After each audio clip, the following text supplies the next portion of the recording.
more, and it's that run pass option.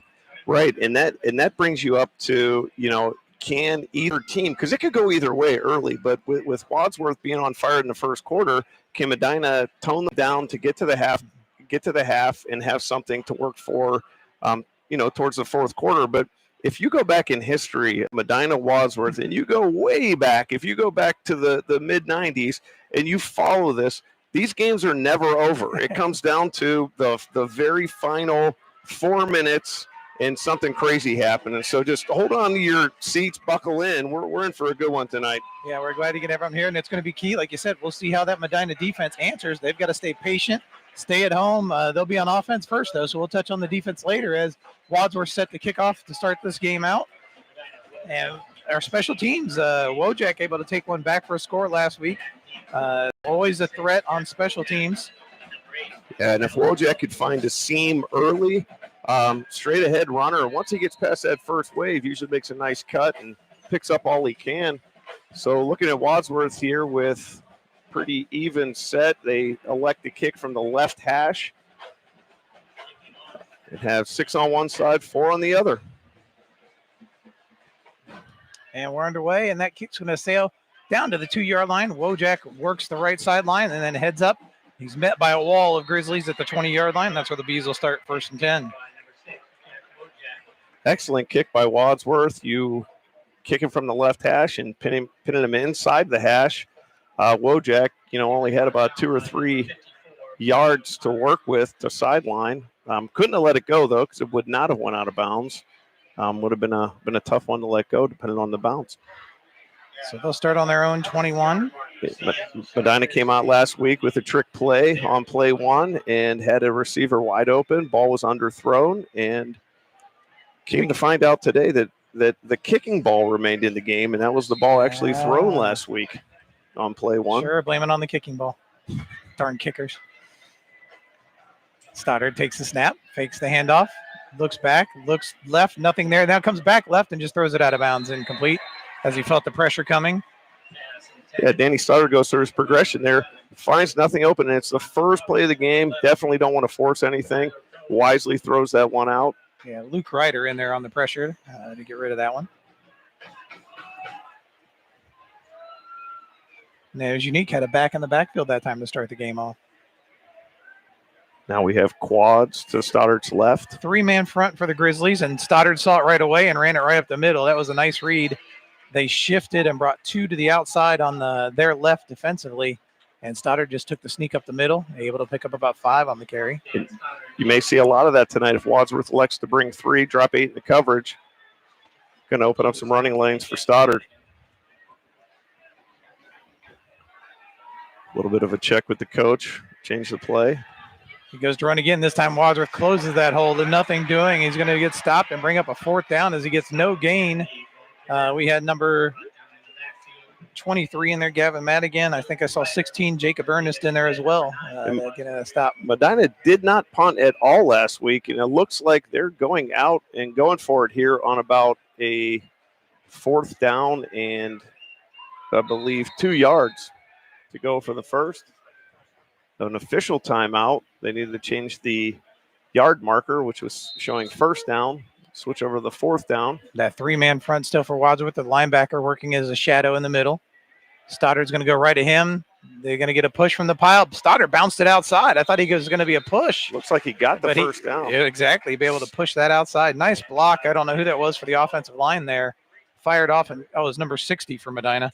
And a good second effort by Stoddard. He didn't initially have it, had to bounce back out to the left. And Medina coming out in quads again. And they have Austin Knowles isolated, but it looks like today we have a corner and a safety looking at Knowles. So they have a little coverage underneath and a safety with help up top. Well, they even have with a 3 down and a linebacker.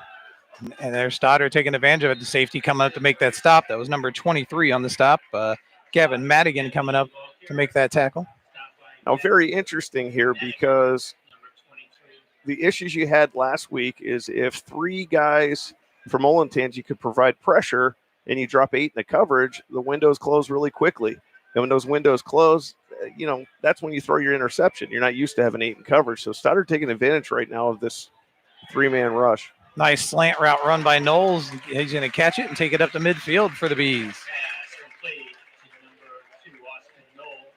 And Austin Knowles finds that space in coverage. He had the corner sitting underneath and the safety sitting up top. Corner Sean Kincaid.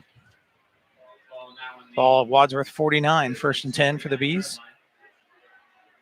Again, back to that three-man front. The Stoddard go to the ground. Medina showing the same formation again. Quads to Stoddard's left and Austin Knowles to his right. And there they go right back to the ground. Again, it's that the key to this working is I believe it's a center 60 firing off and going out and make that block on the linebacker. That's the shadow. And as long as he seals that, Stoddard's able to get good chunky yardage. Right. You have numbers here. So when you look at it, you definitely have numbers. You're looking at basically a 5-on-4. And you're right, Jared, if he can get out to the shadow and at least occupy the shadow, give Stoddard some room to run. 2nd and about 6 now for the Bees at the 45 of Wadsworth. Stoddard back looking, looks left, fires across the middle, has a man. Complete. He was at the chain, but ran forward to make the reception, so he lost the yard, will be short of the first. Cameron Hathaway sits down in the zone coverage, able to make a nice completion right out at the 40-yard line. They need the 39 for the first down, so a 3rd and 1 for the Bees now. Coach Laird, an audible on the original play, got the Stoddard's attention. Now signals in the new one. And we see a new formation here. We have 3-by-2, 3 to Stoddard's left, 2 receivers to his right. Good job to step inside that pressure to Stoddard. And a good slide. That'll be a first down. Slides safely down inside to the 32-yard line of Wadsworth.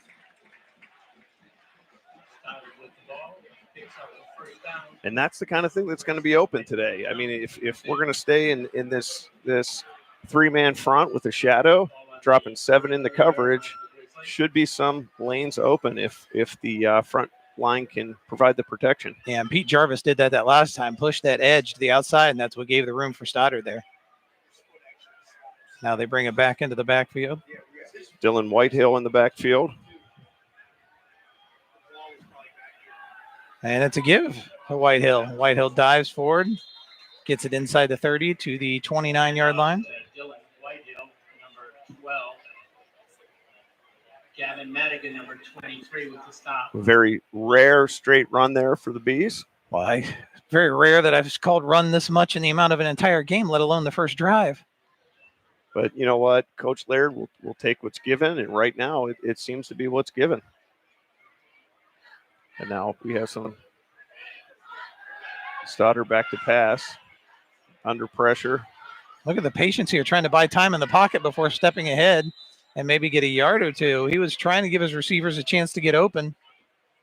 Nice job by the offensive line, though. When the quarterback scrambles like that, it's hard to maintain those blocks, and those guys did a great job up front to do that. Right, very impressive job, like you said, Jared, from the offensive line. And then also having a back there, Dylan Whitehill came out to try to seal the edge that allowed Stoddard to get out of the backfield. So no gain, actually, as we looked at that. So 3rd and 7 now, the ball on the Wadsworth 30.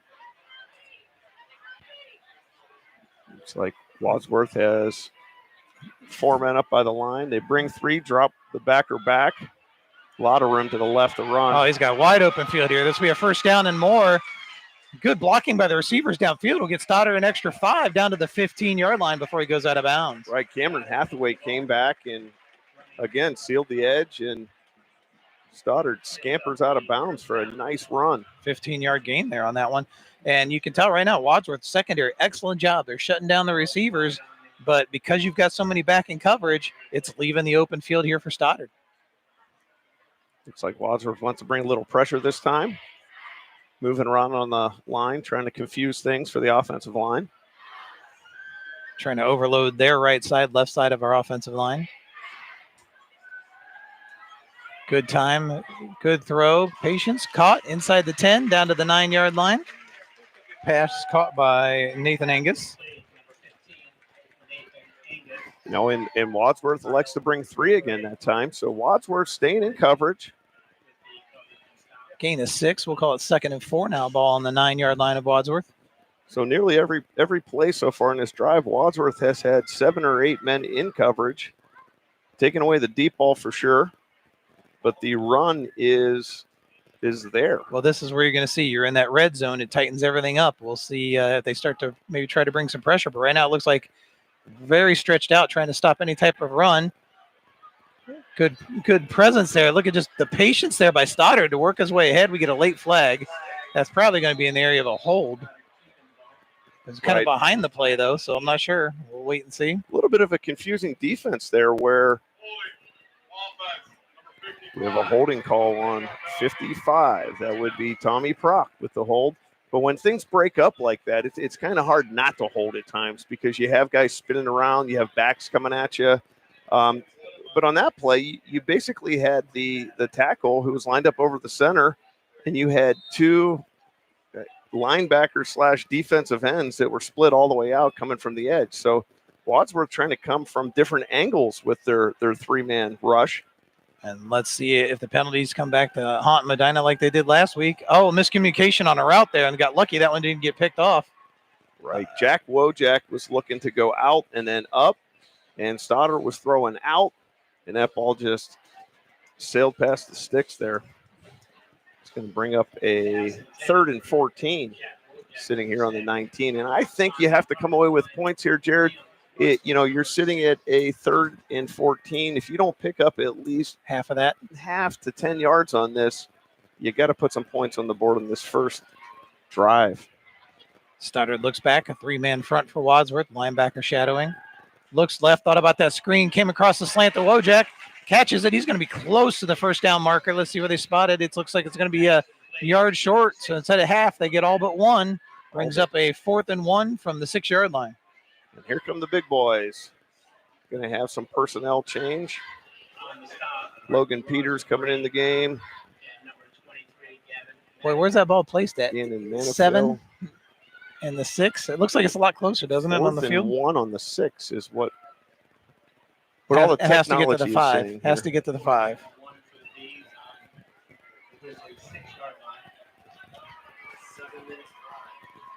Coming up with the dotted Power, eye here. Yeah, the big eye here. And looking to throw out of it. Fires towards the corner of the end zone. It's caught from the back in the backfield. That was number 3, Cooper Josephsick. Cooper J showing hands right there. Usually the linebacker and a bruising tailback. And he'll get it 1st and goal as that takes it down to the 1-yard line. See if he comes right back with that power lineup. So just when you think you know what's going to happen, you never do against a Coach Laird offense. You line up with the big guys, play action, and you're throwing to a fullback. Well, again, they go right back to that power formation. They give to the back tailback, and he walks right into the end zone. Is that Wojak coming up off the pile there? I believe so. It was. Jack Wojak with the 1-yard plunge. Wow, Jared, what a drive. And like I talked to Coach Laird earlier, and he talked about being physical. That offensive line on that series was physical. Finished drives. They just finished the drive. Keep the defense off the field.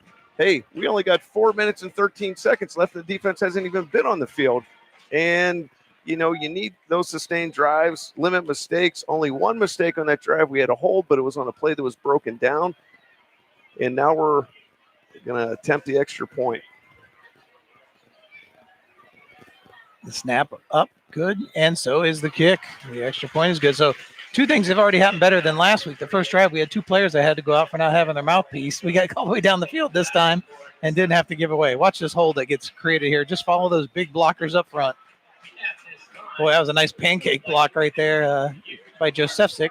And Pete Jarvis, that is being physical. So the message that was sent in practice all week, the message that was sent in pregame, the message that was sent in film, it has been taken by the athletes. That was an excellent drive. All right, let's take a look at how we set that all up before. The pass to Josephsick. Nice blocking up front. And look at the hands here by Josephsick. Goes up tall and grabs that ball, high points it, and brings it down. And that's what set up the 1-yard run then by Wojak. And now we'll get to see Wadsworth take to the field for the first time. I will bet there will be some excellent pictures of that catch. Going up and high pointing the ball and bringing it down. Excellent job.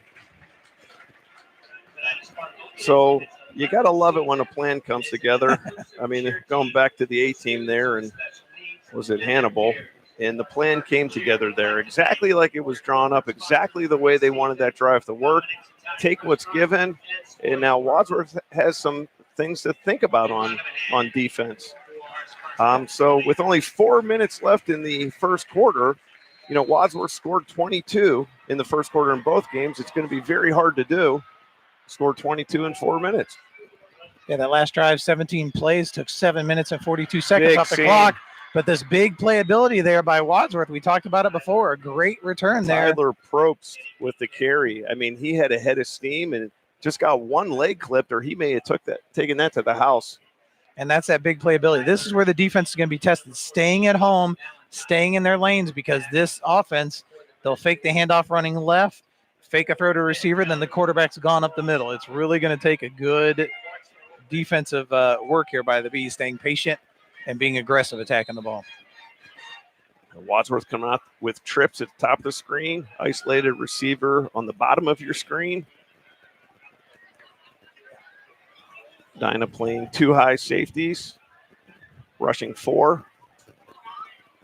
Back swings it out. Oh, ball comes loose, and it's picked up. Going to the house is Josephsick, just picks it up on the bounce and takes it into the house from 40 yards out. Right, perfect bounce into his hands. Josephsick couldn't ask for a better hop. No, Josephsick Cooper J gets the candy hop right into the bread basket, takes it to the house. Has the catch, and look at the strip right there, getting it knocked out. Number 25 bounces it right up into Josephsick, and he That was takes it to the Garrett house. Shook coming in. And you saw Garrett Shook last week causing some havoc, coming off the edge and doing some different things. But right there, he gets the hand in. And again, we talk about fumbles, interceptions, and penalties. There's your first fumble taken to the house. Yeah, sideline's happy about that one. And the defense has been on the play for on the field for one play.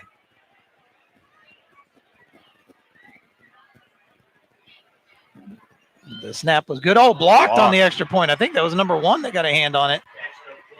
Sean Kincaid, I think, got a hand on that one. Sean Kincaid gets his hands up. He's a junior linebacker, running back. So again, Medina has those extra point troubles as that one gets through and gets blocked, but up 13-0, and we'll see as they get ready to kick it off again. Sudden changes. That's what the Wadsworth Medina matchup has been over the years. And not disappointing tonight. And a ton of game left. We have 3:57 left here in the first quarter. Well, like you said, these games are never over early. These Wadsworth Medina matchups are always classics. As long as there's time on the clock, anything can happen. And great to see a great crowd on the other side here. We're on the home side. Our cameras are on the visitor side. So your Wadsworth folks, you see your bench there with their backs to you. But a great crowd on hand here from Wadsworth. We're glad those of you tuning in, watching on WCTV, glad to have you here watching with us. And those of you here on Medina TV, we're always glad to have you as always. Getting set for the kick. Squibber this time going to try to limit some of that return. One hops him down to there, rolls to him to the 15, and again, another huge hole up the middle. Shades of the last play. Great return again by number 11, Tyler Probst. I tell you, Probst has some excellent speed. I mean, that ball was bouncing for a while, gave Medina some time to get their coverage team down, but Probst goes into high gear immediately, skips first through third gear, gets right into the speed gears, and second time chewing up the field on that kick return. On a short field for the Grizzlies to work from. Probst, a senior, Wadsworth. Stack waiting to take the snap. Looks to the sideline now for the play call. He's got to his back. I think right now you got to find a way to give it back to Kyle Figueroa. Give him that confidence back after having the fumble on the last possession. See if they give him something right away here. Nope, they go play action, throw it out to the other back, and he slides down for a loss of 3. as that was number 23, Gavin Madigan. You know, Jared, it's a good thing the turf made the tackle there because there was not a green jersey anywhere around. That would have been a big play for Wadsworth. Pushes them back to the 48-yard line. Now the big shift here by the front gives two backs on either side of Stack. They reads, hands off to the back on his right, and we have a flag come in. That'll be in the area of a hold as he worked it ahead to about the 47-yard line, but we have a flag down. Let's see what we're going to have off that. Definitely in the area of a hold. Got the ref mic'd up tonight, so we'll hear it loud and clear.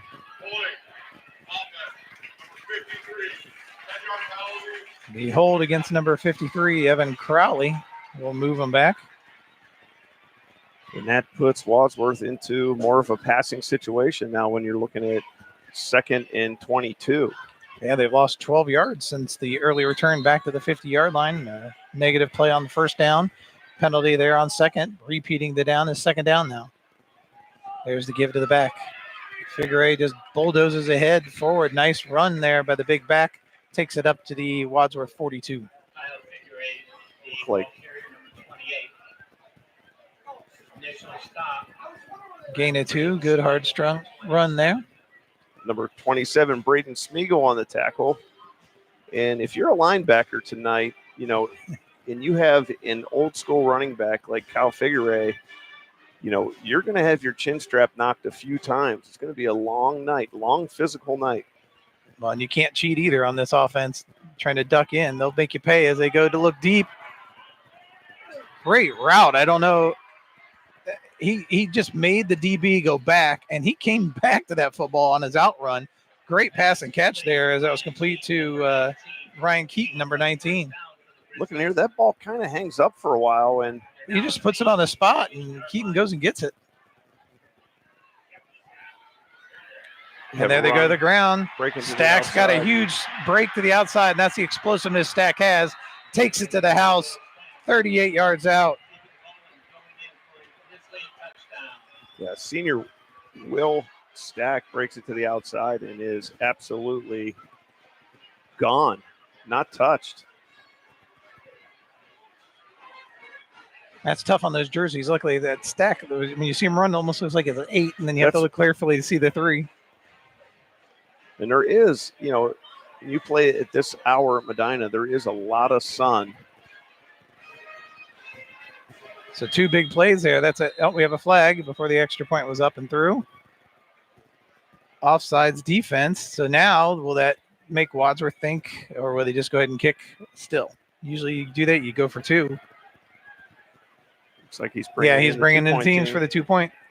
And a good choice here because Medina missed their extra point. And if you miss here, you know, you have the 6, but if you get in, you make up 2 points, which is pretty big. Yeah. In this situation. What I was saying earlier, if you're facing, you know, the sun shines on the school, if you're going away from the school, you have a really bright sun out there, and defensive backs, I know, have an issue with that, and sometimes receivers when they're looking over their shoulder right into that sun. So they come out with a stack to the left, trips. And Stack's going to reach the ball across the end zone, take it in for the 2-point conversion. So after the turnover on the first possession, they bounce right back. And here you're going to see it again, the play action. They fake the handoff. See, it even fooled our cameraman. And there goes Stack just to the outside. They sealed the corner with the receiver, and there's no one there to stop him. Stack takes it in 38 yards later for the score.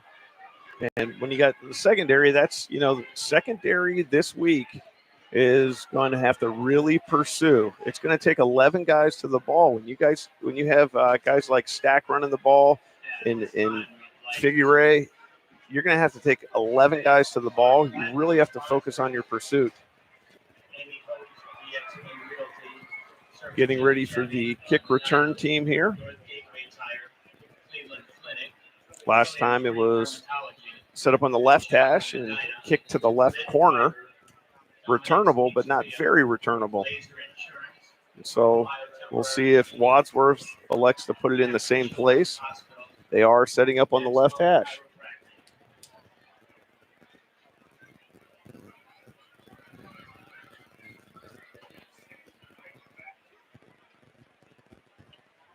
And then back deep, you have Wojak, and we also have number 8, Taylor Holvey, back to return for the Bees. Both Holvey and Wojak have excellent speed.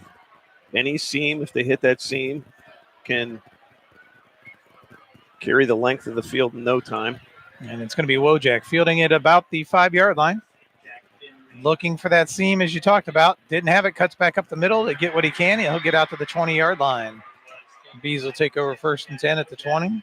Wojak not really having a chance. There was nothing but red jerseys coming ahead. There wasn't many guys that stepped in front of the red jerseys, and you're running into a wave of about eight different Wadsworth Grizzlies.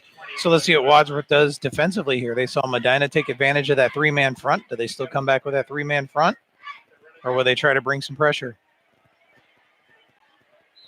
Looks like they're going to stay consistent with that, try to shut down this Medina Bees receiving core with a deep secondary, and now they're going to come with a 4-man front. And they're definitely not ignoring Knowles. I mean, you have a corner and a safety sitting over top. They set up the screen to Wojak. Wojak gets a blocker, works it ahead for a gain of about 6 to the 26. And if you can consistently get 4 to 6 yards on first down, that is crucial to keep these drives alive. It's crucial to set up your next play because you can do just about anything now on second down. And that screen game is when you don't have a steady run game. It's an extension of a run game. They have Knowles on an island out there by himself at the bottom part of your screen with a safety helping. They go right back to that wide receiver screen. Oh, I'm not sure why Wojak didn't stay on the sideline there. He had probably 5 more yards on the sideline. Instead, tried to duck inside and got nowhere. And I think that's what Coach Laird's telling him right now. Right, he did have an opening on the outside, hit the sideline. He may have gone. He lost a yard on that one, actually. So now a 3rd and 6 for the Bees. And that's a mental thing because when you throw a screen to the boundary, which means you think you have to get back in because you really don't have much room out there.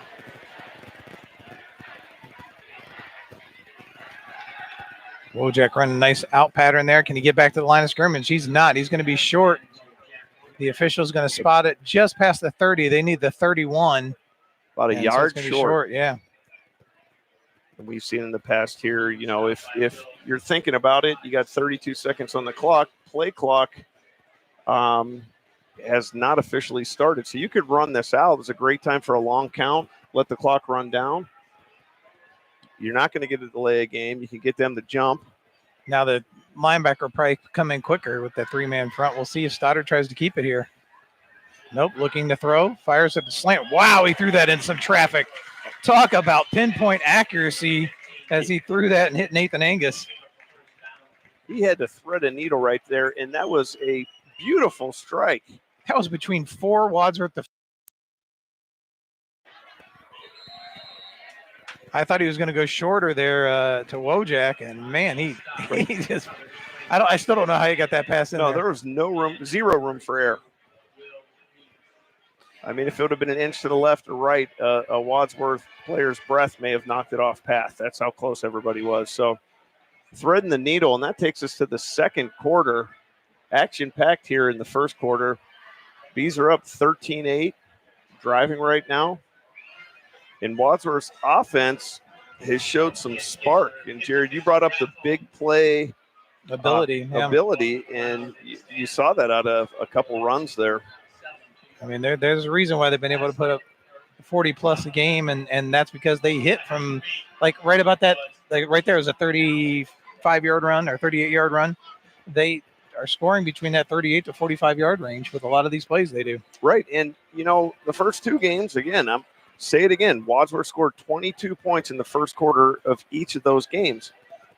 Beautiful view. Nice shot there. Yeah. 22 in each of the first quarters, and here they scored 8, but it's maybe not the Wadsworth offense. It's just Medina's been on the field longer, and that's been a goal this week for Medina, to be on the field, keep the D off. Stoddard all kinds of time, has a man open. The defender fell down. Oh, that was a missed opportunity for the Bees there. Stoddard had his man. The safety fell down, and that left Wojak wide open. He just couldn't run under the football. Yeah, Wojak ran a nice route there. He ran past the corner. Like I said, Jared, safety cut to come over, fell down. Medina comes out now in trips to Stoddard's left. 2 receivers to the bottom of your screen. He's looking over there, fakes the screen, goes to Wojak over the middle. Nice sidestep for that, missed that linebacker to avoid that big hit, but still took a hard hit going down at the 45. He's hit by number 23, who's a little slow to get up after that one. That was Gavin Madigan with the stop for Wadsworth. Yeah, if Wojak didn't use his hands, reach out, grab that, pull it in, and make a little bit of move, that ball would have been incomplete because he had a couple Wadsworth defenders bearing down on him. So 3rd and 3 now for the Bees. Using the same formation. 3-man front's going to give Stoddard time. He throws it to the outside. Finally finds Knowles. Knowles with a nifty little sidestep move. And the speed to the house. Oh, my goodness.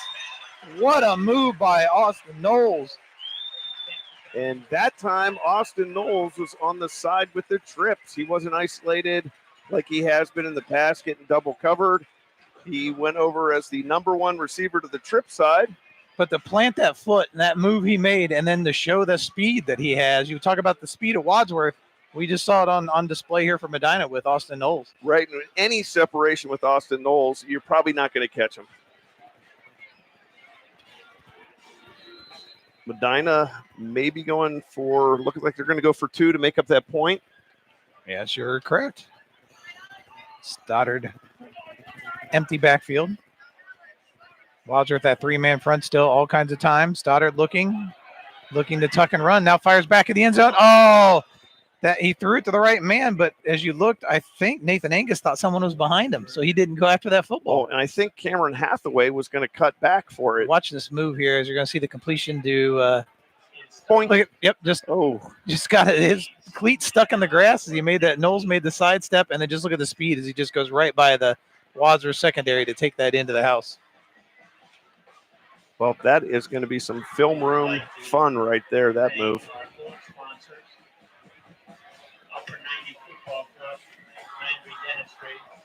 Again, another great shot from up above. So Medina now leads it 19-8 with 11:13 left to play here in the half. It's the great sports complex. The softball and baseball fields behind the stadium there. You saw the swarm closest to you there. That was a great shot. There we got it again. Our visitor side there to the left, where hopefully needs some rebuilding. That's why we have the operating levy with the bond issue on it. Hopefully to be able to redo those stands eventually. And then the home press box, as you can see, full tonight. So great crowd on hand. It was community night. They were honoring the class of 2036. Hard to believe we're already talking about the class of 2036. I know. I feel like it was yesterday. I was out there, with the kindergartners, walking my own kids around. Goes really quick, 2036. How about we try to keep the ball away from Tyler Probst this time? But he's the lone. Oh, there's the other one. I said they hardly have anyone back right there. I think they tried to last time with the squib, and it just, like a magnet, went to him. There's the squib again. Probst fields it as 22, and again, a good seam. The Bees closed that one up a little quicker this time. He'll get out to the 32-yard line. Like you mentioned earlier, Jared, staying in your lanes. You saw it that time. Keith Dobbins stays in his lane. Nowhere to run. If you do your job, stay in your lane. Very nice job by the kickoff team right there. But also your plan is to give it to him on the 30 because you're squibbing. You're trying to prevent that long run. So still plenty of time. 11:07 to go here in the second quarter. Wadsworth now comes out.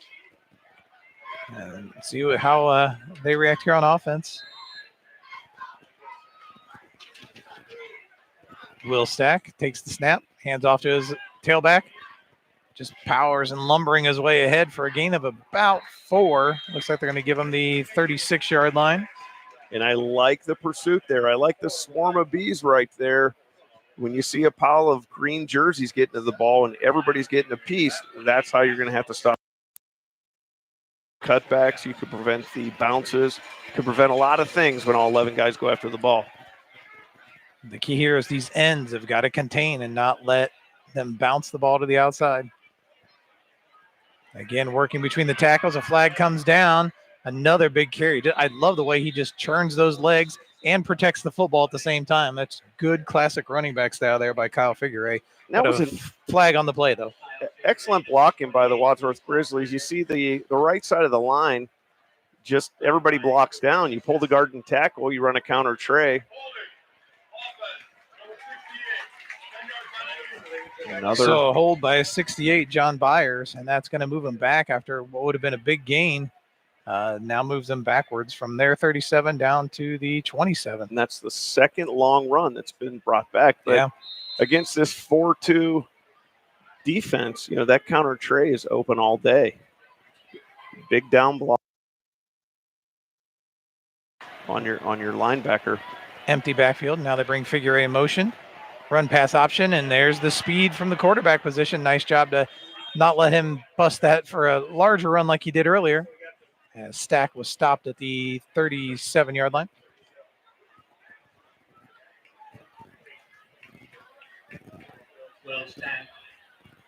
Looking at about a 3rd and 5 here. And Wadsworth is versatile enough where they can run the ball, throw the ball. They can do just about anything on 3rd and 5. So, well, this is where you have to watch. They'll do the play action to the back and try to catch the safety sleeping and hit the receiver on the slant between the corner and safety. It'd be a perfect time for it.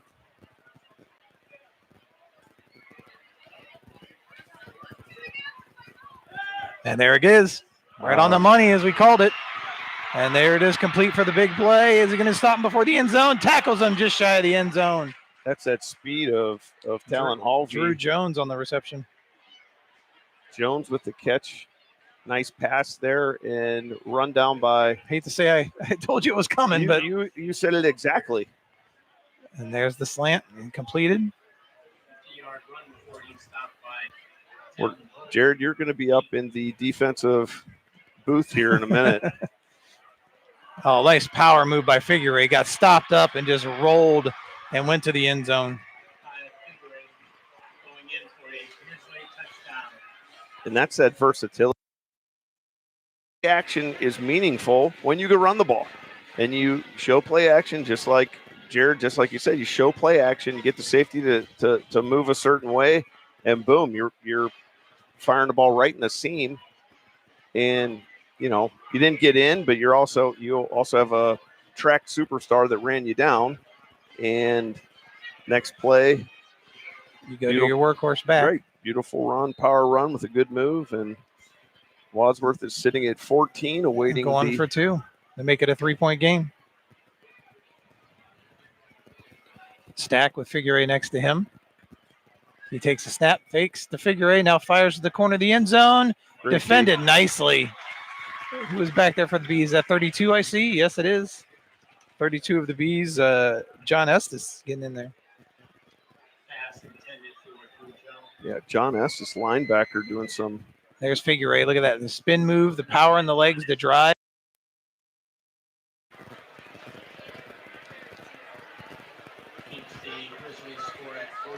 So we have a 5-point game here with 9:09 left to play in the half.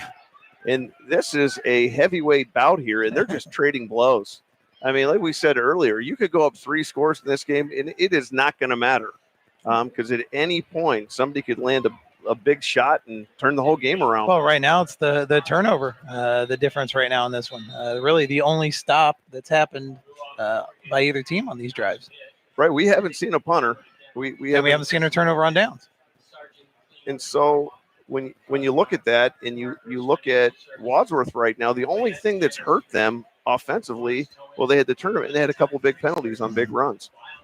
Other than that, they've been able to move the ball pretty much as they choose. And Danny Stoddard tonight is extremely accurate. And when Danny Stoddard's accurate, he does some amazing things. Able to do with his feet also. So we got a great half and 9 minutes and 9 seconds left to go here. The sun finally starting to go down where it's not as much of a factor for either team. This one's going to be kicked deep down to the 1. It's Holvey this time on the return, looking to bounce it to the outside. hesitates, cuts it up the middle, and he's going to barely make it back to about the 18-yard line. Will be 1st and 10 for the Bees. And right now, special teams is going in the favor of Wadsworth. Absolutely. If you look at special teams, they're getting better returns. Medina is getting the ball behind the 20. Wadsworth starting typically 30 or more. So special teams have definitely been a factor. I still want to go back to your point you made about Coach Laird a little bit earlier, is making those adjustments. A lot of times coaches will take that approach. Hey, I'm going to put my best out there and you got to beat me at it.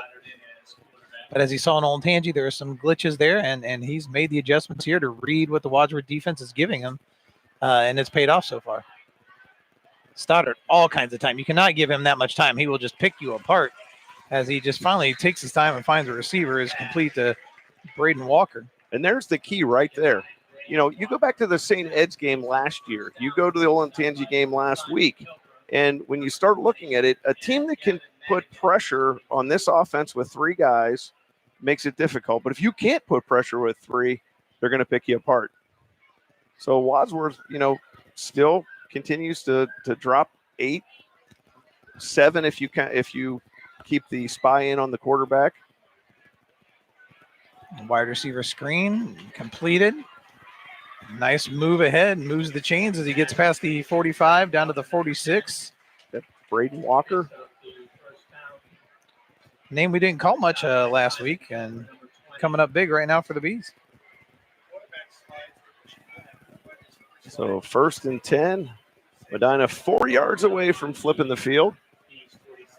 Again, that 3-man front for Wadsworth with the linebacker spy. Still no pressure all kinds of times. Completes that pass. Good job by the receiver to sit down in that zone coverage as Cameron Hathaway now comes up with a reception. Cameron Hathaway having a big night. Had a couple nice blocks earlier. Moving the sticks. Moves it into Wadsworth territory. Ball at the 40-yard line. 1st and 10 for the Bees. All kinds of times. Stoddard looking everywhere. He's checked down everyone. Now scatters. Talked on the scramble drill. Tried to find Knowles, but nicely double covered there by number 20 and number 28, looks like. And what I'm seeing different this week. Simon Kilker, finishing not Kyle Figure, 23, Gavin Madigan. What I'm seeing out of Stoddard this week is, you know, I think his only incompletions right now are balls that he's throwing away. His accuracy and his decision-making is just on point. And I know that was worked on all week about timing and getting rid of the ball at certain times. Oh, that was nice. They were trying to set up a wide receiver screen. Wadsworth sniffed it out greatly and forced him to check down to number 10. They were bringing Dylan Whitehill out and then back in to run that wide receiver screen, and great job by Wadsworth defensively to stop that. Right. Hats off to Wadsworth. It's one of those weird feelings when you're on a line, defensive line, and all of a sudden you're not blocked. And you know, you're licking your chops, you're coming through, then you're like, oh, wait a minute, you know. Especially when you only have a 3-man right. rush. It's a screen. Yeah. Let's get back. And they all stopped, heel depth, got back. Stoddard dancing, gets pressure that time as they brought pressure, and he's barely going to scramble back to the line of scrimmage. Nope, right back to the line of scrimmage at the slide. It's a 4th and 10. Tough call here. Tough call because you can pin Wadsworth back here with a punt. 7-12 and clock rolling, but after their kickoff returns, they've been starting on the 40. So I guess true. Coach Laird says, why not give a shot here? And Coach Laird doesn't like the punt. I mean, we've seen that the last few years because every play. That's a 4-letter word to him. Right. Every play can get a first down.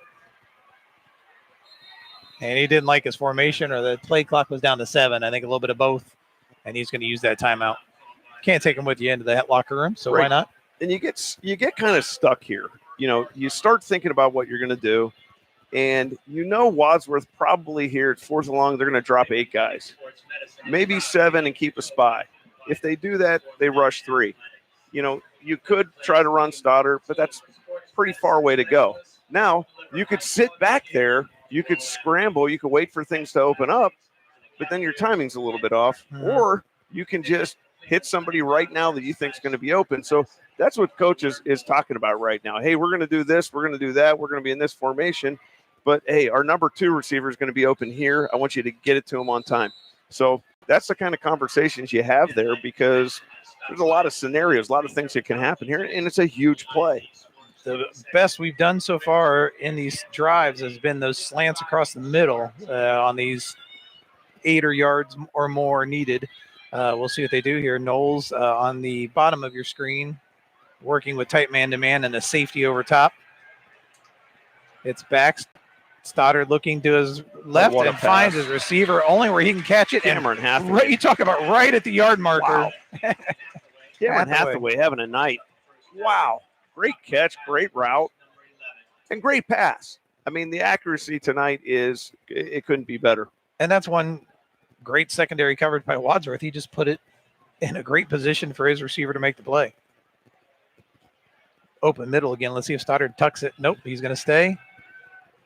Looking. Now he's going to tuck it and try to go to the middle, dancing around, trying to get a block, then beats it to the outside and scrambles for what he can. Gets about a yard before being forced out. It's a nice first down pickup when everything and I think that was up. Madigan that forced him out again. And it's the toughest one because I know figure 8's not on defense, but 23 looks like 8. Their 3s and 8s are very close on these Wadsworth uniforms. And Madigan, that's a name that you hear a lot. I remember him from down in the youth football days, running the ball on the offensive side, powering through people. Ball at the 28-yard line, 2nd and 9 for Medina. Stoddard back, looking left, fires on that slant, hits Wojak. Wojak met right away by number 2, Drew Jones, takes him down along with, as we just mentioned, Gavin Madigan. Well, that's one of those ones where, Wadsworth has so many guys in coverage. You're catching the ball underneath on a slant. You're taking a hit there. I mean, you're running into a wall. And he's done that. He's ran that route 2 or 3 times tonight and has taken the hits. Taking the hit, you're running into a wall, but the wall's moving towards you. So it's a tough night when you're running slants. Again, the 3-man front with the linebacker spy. They bring Wojak in motion. Stoddard should have time. He's going to tuck and run, but we got a quick whistle. False start by Medina. That's going to move him back. So penalty here on this drive. We'll see how it affects him. False start. Offense. Number 52. Have your eyes elevated. Go first down. So the false start on number 52, Gannon Manifeld, the 6'1 senior. And those are the type of penalties that when you're rolling like this, 5 yards is big when you get down to the inside the 20-yard line, inside the red zone. Yeah, so 1st and 15, they need the 7-yard line for a first down. Ball is at the 27 right now. Or sorry, 22, excuse me.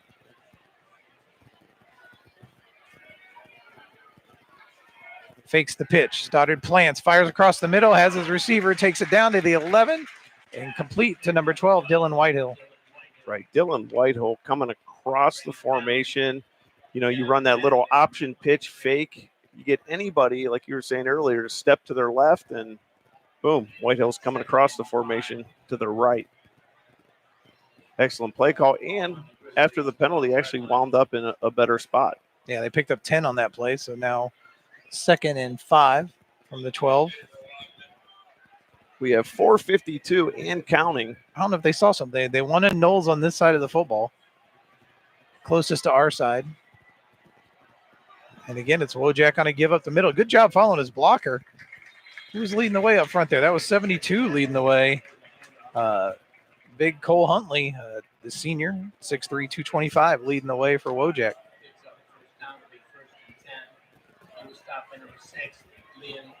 Takes it to the 5, so now 1st and goal for the Bees. You got Huntley, you got Manifield there. Now here's where I think you got to see Wadsworth adjust and put a little more pressure on that front line. And with Wadsworth, historically running a 3-3 for many years, even 2 more linebackers coming in. But this is definitely an area where Stoddard could run the ball again. Well, you just can't give him the time, is my point. He just high points at the Knowles, and that's why you don't give him the time. Knowles splits the double coverage. He's had a safety up top all day. He's had a corner underneath, able to get up and he threw that, and the DB didn't even turn around yet. I mean, that's just one No. where that's just those two connecting for a long time, and good job by not letting his eyes give it away. You know what I mean? That where the Absolutely. DB knows to turn around, and that was just a great job by Knowles. Then high pointed it and came down with it for the score. Medina setting up for the extra point attempt. Had one blocked earlier. And the kick extra point is up and good. Kicks it into the Swarm. Country night at the Swarm. Take another look at it again here. You give him this amount of time, and he's going to make you pay. And Knowles with a nice move to the outside. You can kind of see him at the top of your screen. And look at that. He's throwing that. The DB has no chance to even turn around and look for that football yet because it's already gone. He's got jersey and everything else. And you see what the DB's trying to do. He is come up through the hand. Right. He's trying to come up early, though, and knock Knowles off his route. So it gives the safety time to come over. So Sean Kincaid is, trying to throw a blow early, stop up the route. That gives you safety help. But Right. Knowles makes an incredible power move off the line. I mean, a beautiful move off the line. And that's the kind of things, those moves off the line that you work on every day. And they go unnoticed sometimes, but a receiver works on getting off that line every single day. And if you can get off on touch, the safety really can't get there, and you wind up with a beautiful play. Well, you're just waiting here with bated breath. As you know, Wadsworth has just been dangerous on the return game here tonight. We did a great job the last time containing him. You can see how he's putting the ball down again. It's going to squib. He's instead of putting it upright on the tee, he's got the ball actually sideways on the tee.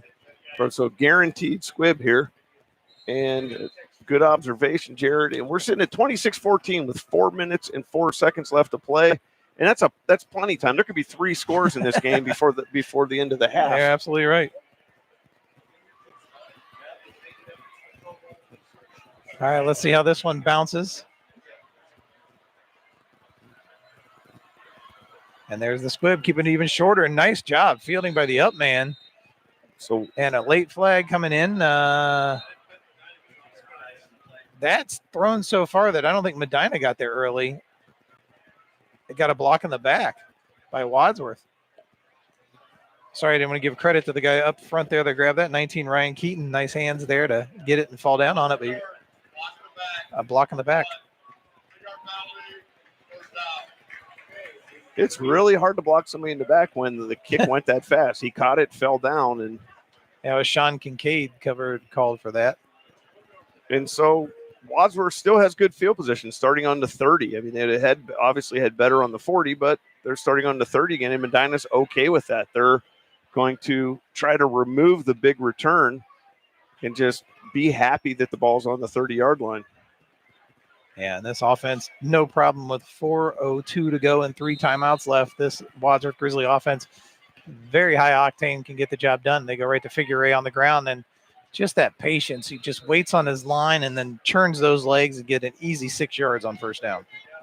And we talk about this every week, Jared. We talk about the momentum. And, Wadsworth, their best thing here would be to have a long, sustained drive, get in, kill the clock. And there's a nice give. A new tailback in there. That's got to wait until he pops up to get the number. 15, popping in there. Nice, quick change of pace back. Nathan Metzger, great carry there to take the ball up to the 45-yard line. Nathan Metzger staying behind his blockers. 3:35 and counting. But if Wadsworth can run this clock down, get in, not give Medina a minute 30 or just about anything where Medina can score, you take the momentum into the halftime. So big drive here for both sides. Medina has 5 on the line now, looking to stop the run. Ray going to the bounce, stiff arm to the outside, wrapped up and brought down. Inbounds is the key there. The clock will keep moving. I think that was Jeffrey Marshall in there on the stop. Sokolowski, number 1, came up also. Now, Medina that time looking to stop the run, had a 5-man line, going a little bit old school there. Clock still running, 2:45. I'm surprised with 3 timeouts. He didn't try to use one there. But again, probably don't want to give Medina any time at all. And the way this team can score quickly, we got a flag coming in. False start, I'm going to guess. And it is a false start to move Wadsworth back. Now, I would think Coach Laird's in a position now, if Medina stops a run play or if there's a catch, receivers in bounds, doesn't get many yards, then Medina may call a timeout here on 3rd down. Try to save some clock, get another score before half. The official's mic broke up. I missed who that was on. I believe it was one of the offensive linemen.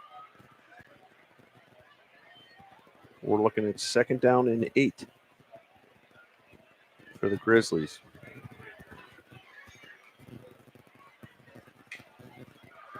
He's going to look to throw that slant again. Getting pressure, though, this time. He can't get in the pocket to throw it. Great pressure getting back there.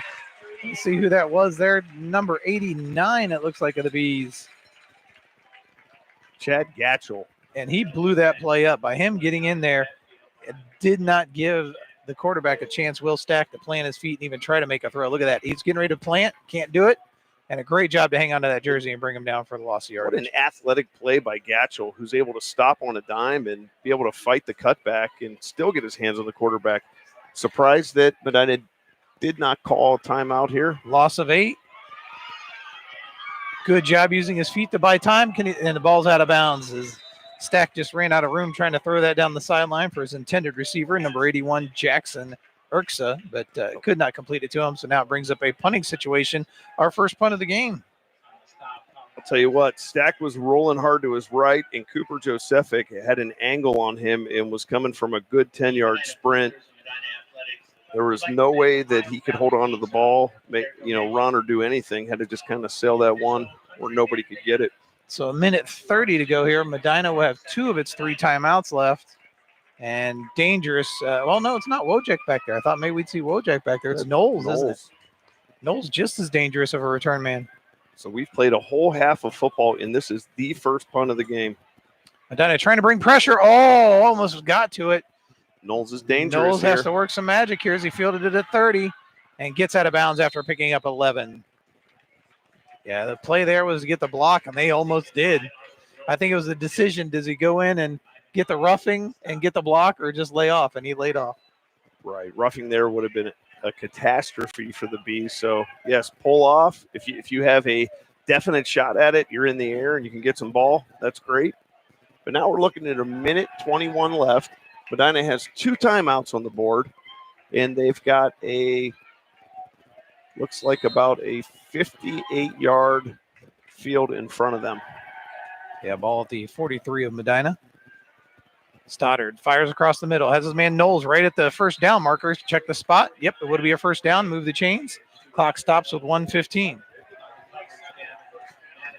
Really important in high school football, college football. You get the first, stop the clock, save your timeouts. And Medina was right on the ball to snap it. Then when they got the time clock moving, dumps it off to Wojak.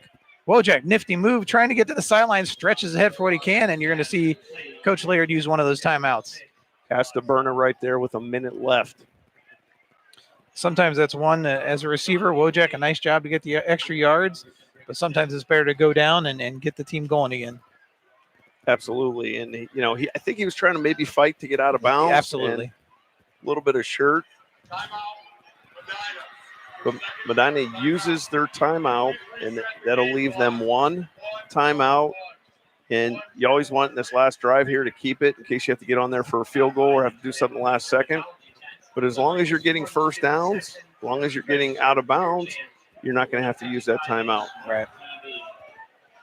Again, a great night here. Great crowd on hand. It was community night early on. Class of 2036 honored on the track beforehand. They had brats and hot dogs and meals out in the parking lot. A little tailgating beforehand. And just great to have everyone out here tonight for a great in-county rivalry game here with Wadsworth and Medina. It's been a great game so far. Medina up 26-14. The Bees trying to get something done here before the end of the half, as Wadsworth will have the second half kick to start the game, or start the second half. Right, and this has been a great – both teams are playing a great game tonight. I would say if there wasn't a scoreboard here and you were just watching and weren't seeing the balls go in the end zone, you wouldn't be able to tell what the score was because both – Oh, sorry. No, both teams are been able to move the ball and do some nice things. How the back judge can throw a flag, I was a little confused here. It can't be a delay of game. You had a timeout.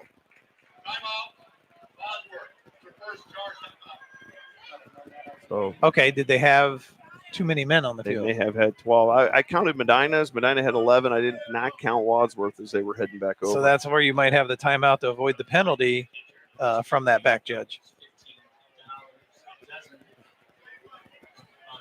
So that would be my best guess of what we saw there. And a smart job by Wadsworth not to give the penalty and take the timeout. Right, and Wadsworth still has 2 on the board, and they're not going to be more than likely using them. So might as well take it, avoid the 5 yards.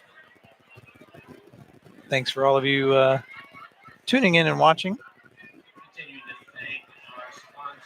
on our Facebook page and WCTV and Medina TV. We appreciate everyone tuning in and watching. Trillium Creek Dermatology, the Chapel Medina, Lit Fiber, Dominic All right. Sorry, good. Medina coming out with quads to Stoddard's left, and you see here you have Knowles on the bottom of the top of your screen. And that's where he wants to go, but now he's going to tuck and run. He's got the right sideline to work for. Is he going to try to get out of bounds? Takes a hard hit from behind, holds on to the football, and Coach Laird is not going to use the timeout. Well, they're going to move the sticks. Oh, that's a stop for the first down. We have a flag, though. We have a flag. Flag back here at the 45-yard line, so odds are that's against Medina. Let's see.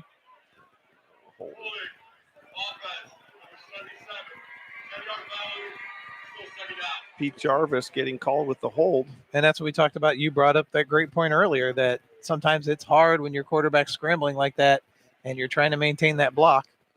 Right. It's very difficult because you don't have eyes in the back of your head. You're not sure where he's going sometimes, and you're just reacting on the defender. So the ball back to Medina territory at the 49. 48 seconds to go. Oh, he wants Knowles. Knowles is on that short route, but now he's got to tuck and run. Nice little move by Stoddard to break it to the outside. Get out of bounds. Trying to get more, but he's heading to the sideline and gets out of bounds. 37 seconds left to go. Great decision by Stoddard. Risky to work his way out of there, but once he saw it, he could have went for the first down, but it would have been 50-50 on it. Mm-hmm. Sure thing was to get out of bounds, save that timeout. You're only 2 passes away from a field goal attempt. I just saw the coaches on the sideline yelling at everyone to get back so you don't get the sideline warning. Stoddard with Wojak in motion now. He's going to keep right away.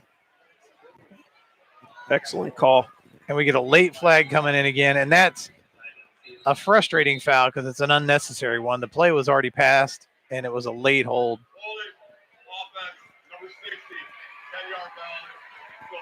That was an excellent play call because you're looking at 3rd and 5, and you know they're giving you that run. And if you get the first, it moves the sticks, and you don't have to use a timeout. It's like a free extra 5 yards, but it's called back because of a hold. Medina going backwards now. Yeah, back to their 48.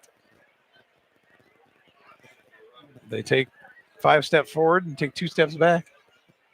They'll be chopping the clock right now, so the clock is moving. We're at 28 seconds. See if we try to take a shot deep here.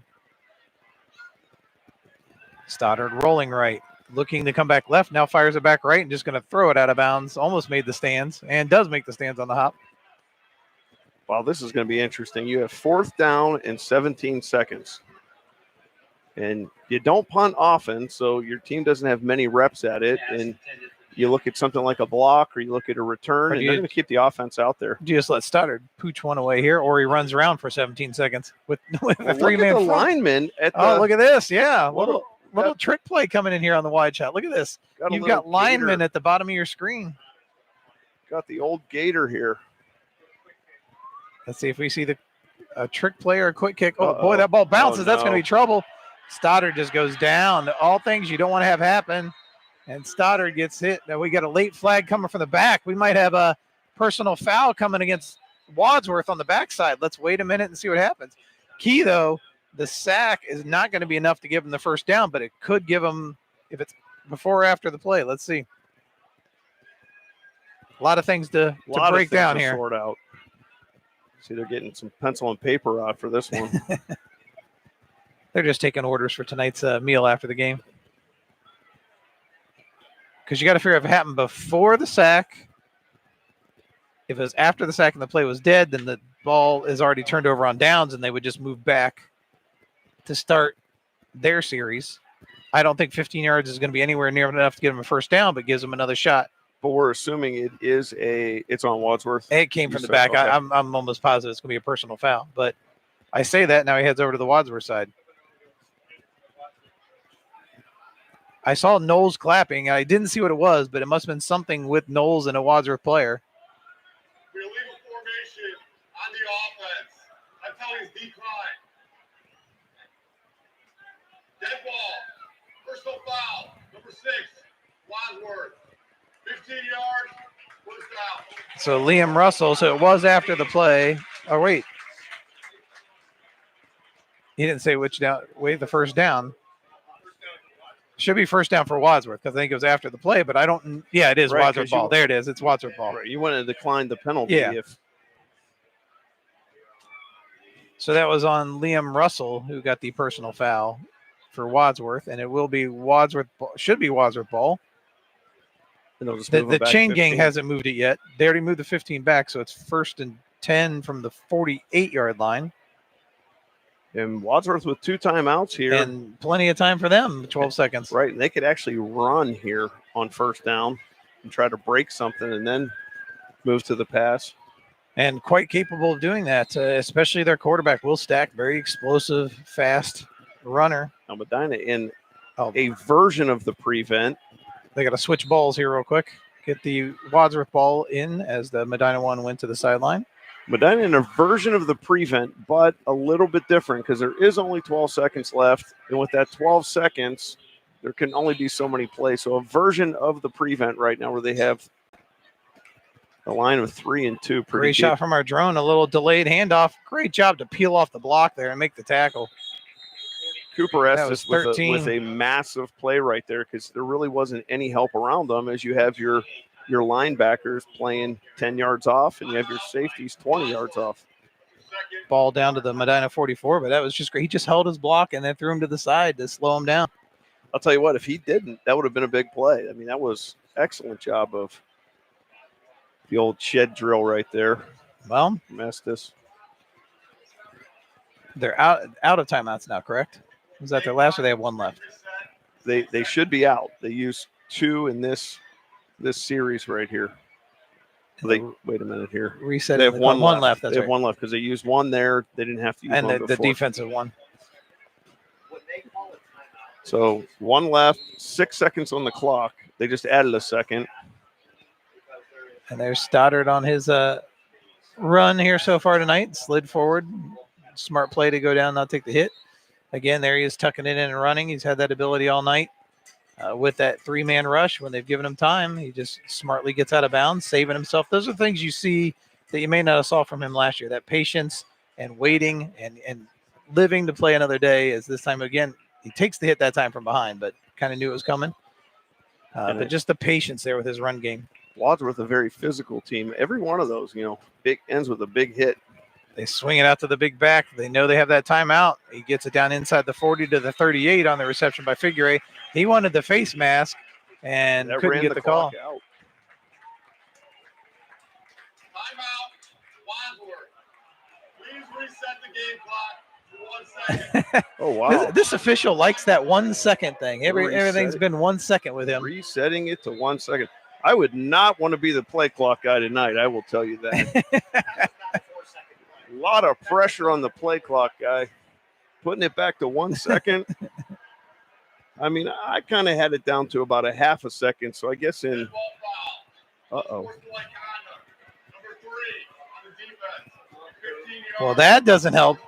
Puts him in field goal Cooper range. Josephsick, I'm not sure what he did or said, but I'm going to go with what he said because all the Wadsworth players are over on the sideline. And Coach Laird is not happy. And now that just put Wadsworth in great field position for a field goal thanks to that penalty. And Medina scrambling doesn't even realize they're kicking a field goal. They're playing normal defense, not even realizing it's a field goal attempt. Coach Laird's going to burn a timeout. Good job by Coach Laird. He saw the personnel wasn't right.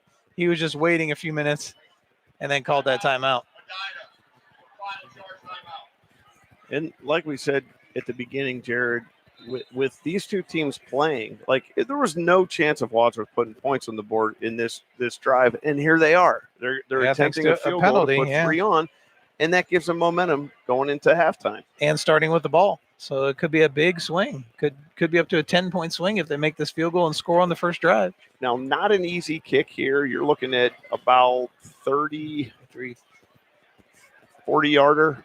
Yep. About a 40-yarder, and you're kicking from the left hash. And it's a right-footed kicker if it's there. I'll see who comes out to kick if it was there. Right. So this is not easy. Right around the range of about 40 yards. Yep. But only if it looks he's holding it a 41-yarder. 41.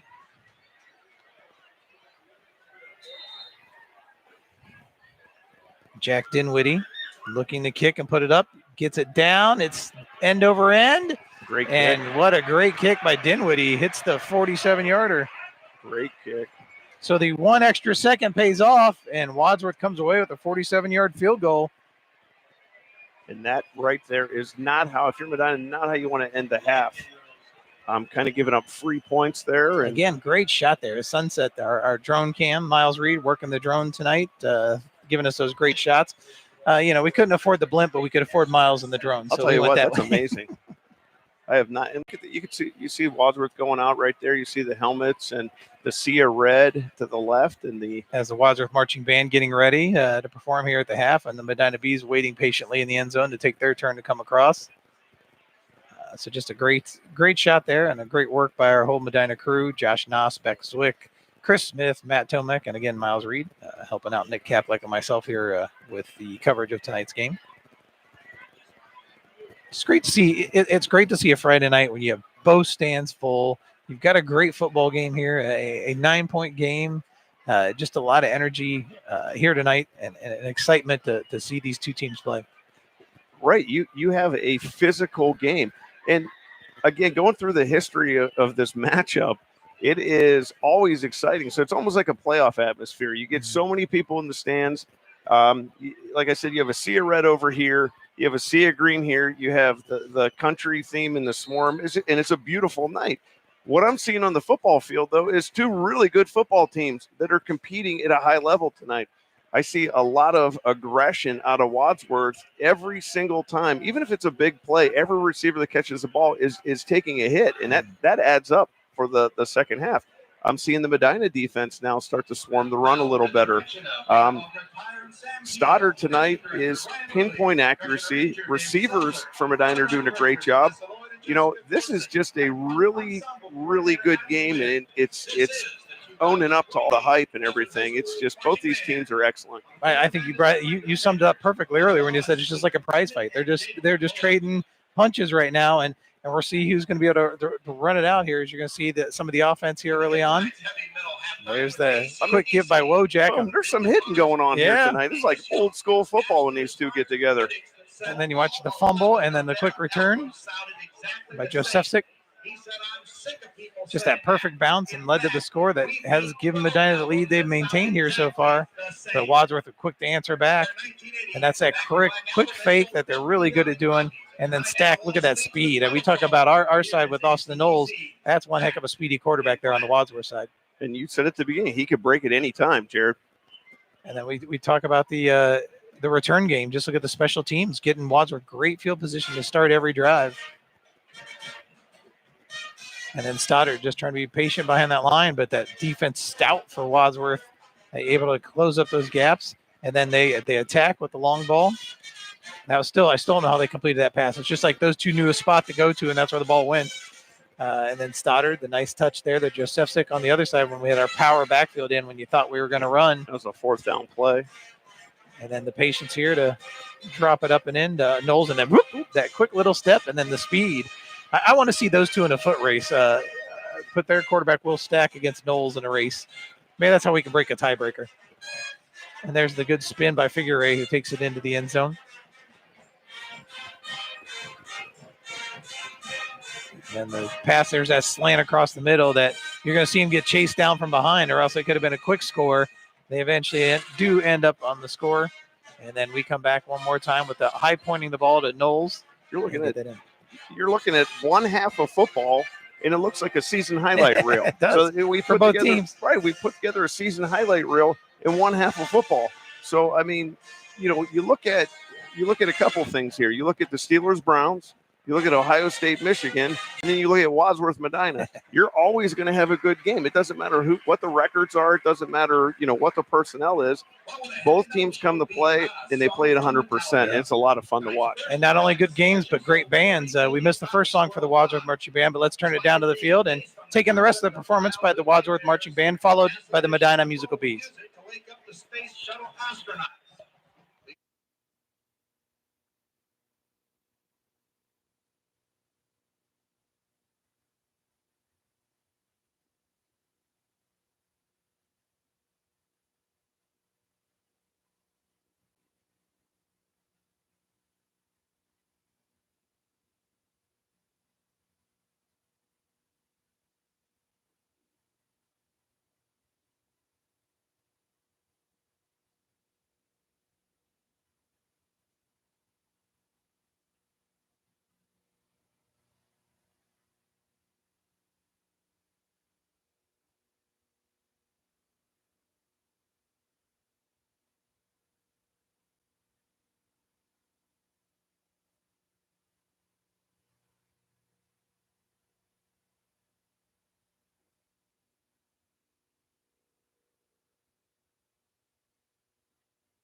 Musical bee.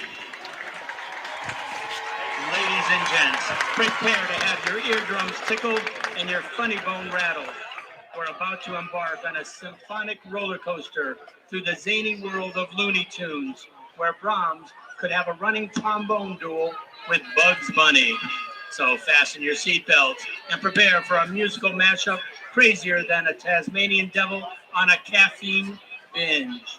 It's time for Tune After Tune, sponsored by the Acme Corporation.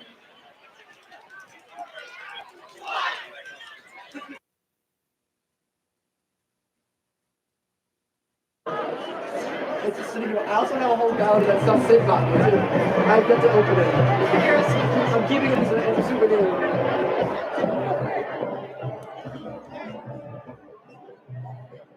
Yes, no. I think this is somebody because I'm pretty sure he has decades of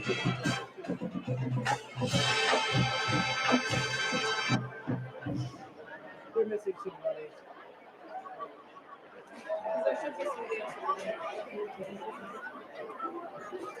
Yeah, see, it's in that top row.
It's time for Raymond Scott's Powerhouse, the musical embodiment of mayhem, madness, and probably a malfunctioning assembly line or two.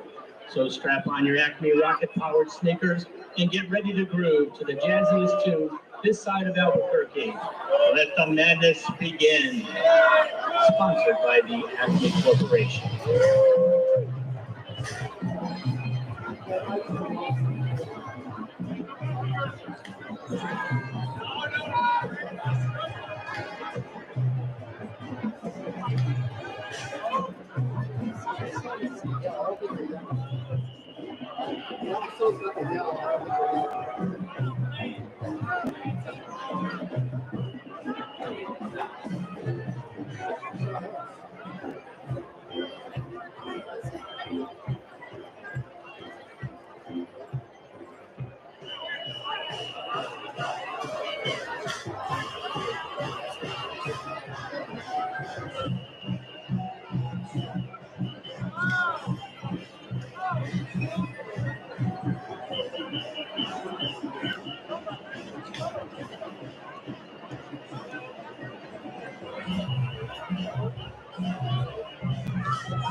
Yeah,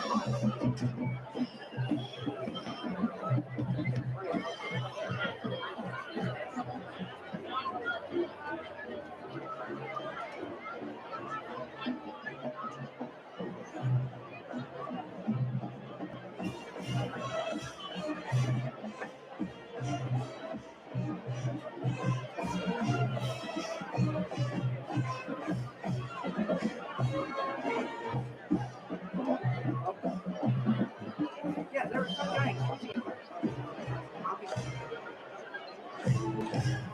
He's saying it wasn't us. That's all he said.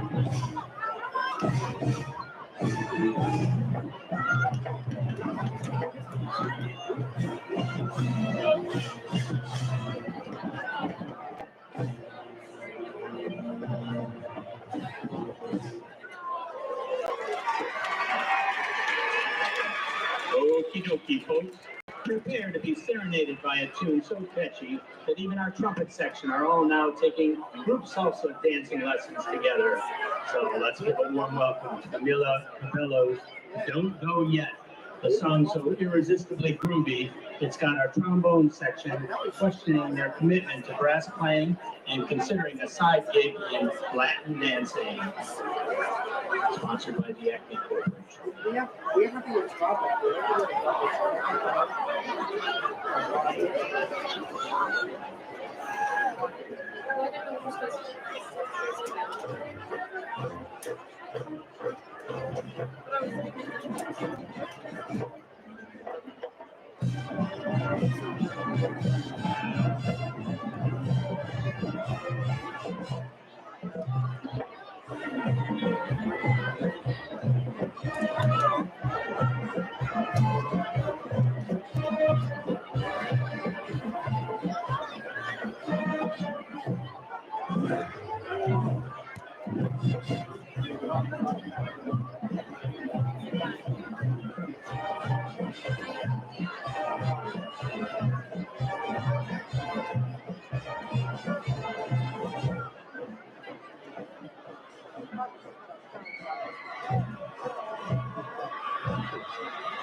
Welcome back. Great halftime performances by both marching bands. We had a little audio difficulty there. Sorry about that, folks. The musical beat. We'll cut that hopefully corrected here for the second half and have that underway. Great, beautiful shot. We've seen it all night long. You can even see the lights of the city in the background there at the top of the screen. So great look by Miles Reed there working our drone coverage this evening, giving us those great shots that we're seeing. And it's been a great first half of action. You see Wadsworth working their way out of the tunnel there and out onto the field. And they will start with the ball first here in the second half that we expect to be just as explosive as the first, Dick. Absolutely. This should be a fireworks show. Hopefully we can catch some of the fireworks up with the drone. But looking at this is going to come down to turnovers. I mean, somebody somewhere in maybe the most fortunate or unfortunate place, you're going to have a turnover and there's going to be a quick change, a sudden change. And that's going to turn this game around for one of these teams because they're both playing so well that I don't see anybody that's going to really be stopped on offense unless they stop themselves. Well, just like any Wadsworth Medina matchup, and you brought it up at the beginning of the broadcast, they're just going to go back and forth until whoever has the ball on that last drive to end the game. Right. Whoever has the last ball, kind of like you're playing a video game, and they're going to throw it up and something magical is going to happen. So I mean, we've been waiting for this for a couple weeks now. We've been, a lot of talk at the school. A lot of the fans have been talking about it. And so far, the first 2 quarters have really lived up to the hype. It has. And great, anxious to see what comes on the second half and what adjustments were made by each team in the locker room. I guess as you look at that, what do you think are the adjustments that you're going to see from the Wadsworth offense coming out here? Well, I think Wadsworth's offense is so balanced right now. They're able to run the ball. They're actually able to throw the ball. So, I mean, I think you're going to see that balanced offense again.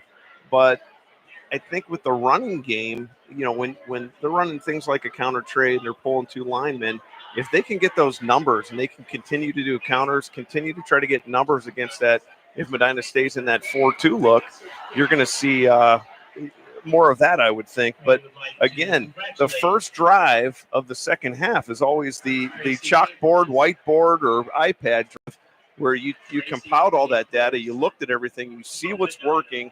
You've had ample time to sit down and kind of map it out. In this first drive, you usually see the results of that. And let's not forget, the defense is doing the same thing. So the first drive of the second half is usually the most important of the game, because you get to see, like you said, you get to see those adjustments. And the key is usually, like you said, those first couple plays are scripted, so they should be executed. Usually your best plays your offense has to get that drive started. Right. So. That's what you mapped out after you looked at all the data, and you have 2 great coaching staffs. So when you have great coaching staffs, they're able to look at that kind of thing. They're able to analyze, and they're able to come out with the best formula to start out in the second half. And I think the Medina defense, you kind of summed up some of it. I think it's just a matter of some of the simplistic things we used to say a couple years ago about this team.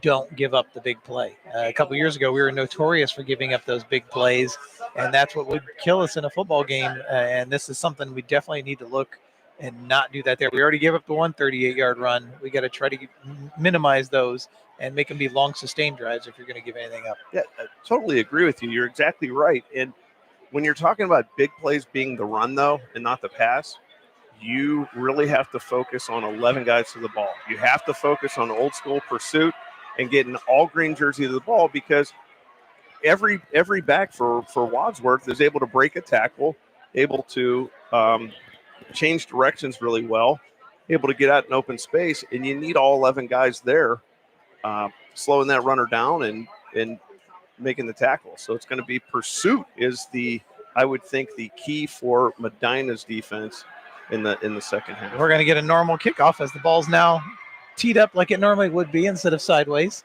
Upright. Now watch here. If you see I wouldn't imagine he'd do an onside, so this has to be kicked away this time. Right, and Wadsworth's had good field position all game. Yes. They have not been pinned back a single time. It's been Tyler Probst, the special teams expert, getting that wall of blockers up front. We'll see what happens here on this opening kick.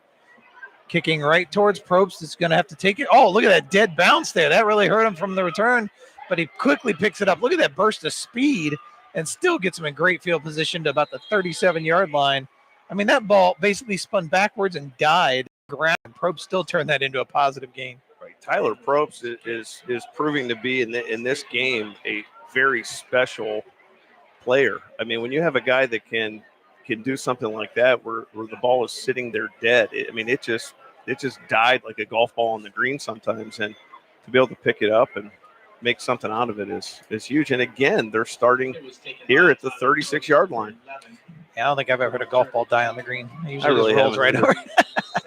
But those pro guys. Yeah, exactly. They make it look easy. Yeah. Speaking of make it look easy, Wadsworth made this offense look easy, and it's figure eight on the ground, working the left side. That stiff arm. He's just utilized that 2 times, 3 times that time, and just turns it ahead for a positive gain. Had some excellent blocking on the outside as well. Figure eight forced out of bounds by. If you can seal the edge, if you can gain ground on the outside defender, if you can push him back, changes everything. Yeah, 9-yard carry that time, and they go right back to him. Again, that stiff arm, but a good job fighting through the stiff arm. Who was that coming up off the bottom there? Was that 27? 27. It's Braden Smeagol coming up. But it was still enough to move the chains with a gain of 1. Ball at the 47-yard line.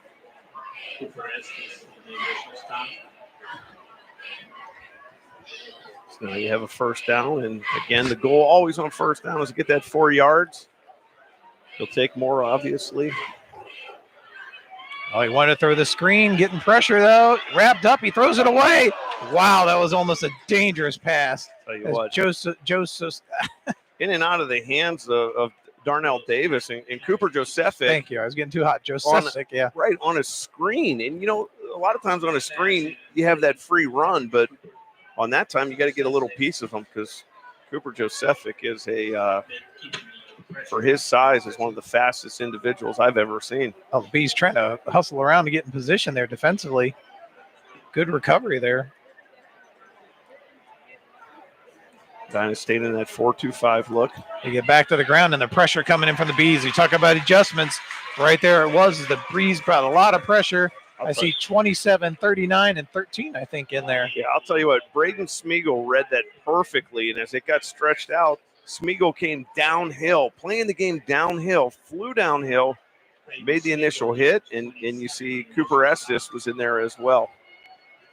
So good job by Estes and great job by Gatchel to stretch that out on the side and let the linebacker clean it up. So now Wadsworth facing a 3rd and 10. You got to watch number 2 here. He's matched up with Darnell Davis at the top of your screen. This play action pass, he runs that little slant. We have no safety up there. Davis, a nice job in coverage as the defense got in there. Cooper Estes again comes through, 13 on the sack, and here comes a flag. Let's see what we're going to get. Face mask or a hold? What do you think? I just hope it's something that's not one of the little unnecessary things. Personal foul on the offense, number 53. 15 yards, 4th down. Could it be when he's walking up saying, I wasn't the first one, I was the second guy. They always catch the second guy. That's right. You know what, though? That's the kind of penalty you don't want to see on either side. When you have a game like this, you don't want to see those kind of penalties that happen after. You saw it at the end of the half that gave up 3 points. Yep. Here's one that doesn't hurt you as bad. It doesn't hurt your field position. Moves them back punting-wise. See if Medina goes after it. They did last time, and they were close to getting it early in the second quarter.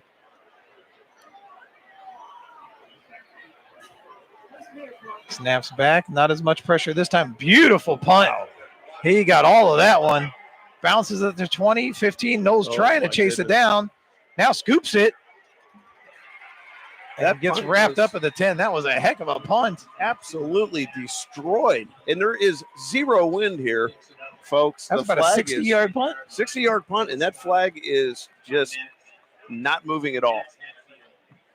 So zero wind, and that punt was absolutely demolished. So they pin him back. What a great punt there. Well, I guess the 15 yards helped them because that would have been in the end zone. So they took that penalty just to get some room. The Bees stuck deep in their own territory. And now that's the first drive, ends up in a punt. Medina defense playing really well downhill, getting a lot of pressure. Stoddard all kinds of time, lets it fly. Wojak goes and gets it. He sat safely in that zone and went up and got it before the corner could get in there and knock it down. Nice catch by Wojak. Right, that ball was sitting up. Wojak had to attack it. Tyler Probst was there. He would have had a crack at it. Gain of 15, moves the chains. 1st and 10 from the Bees at their own 25. Wadsworth staying in this 3-man front with a linebacker spy who's creeping up to show blitz right now.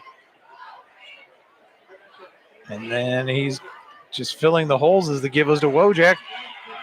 Wojak, this nice nifty moves to find the tightest of creases to work that ahead for a big game. Smart running by Wojak is Wadsworth with the 3-man front.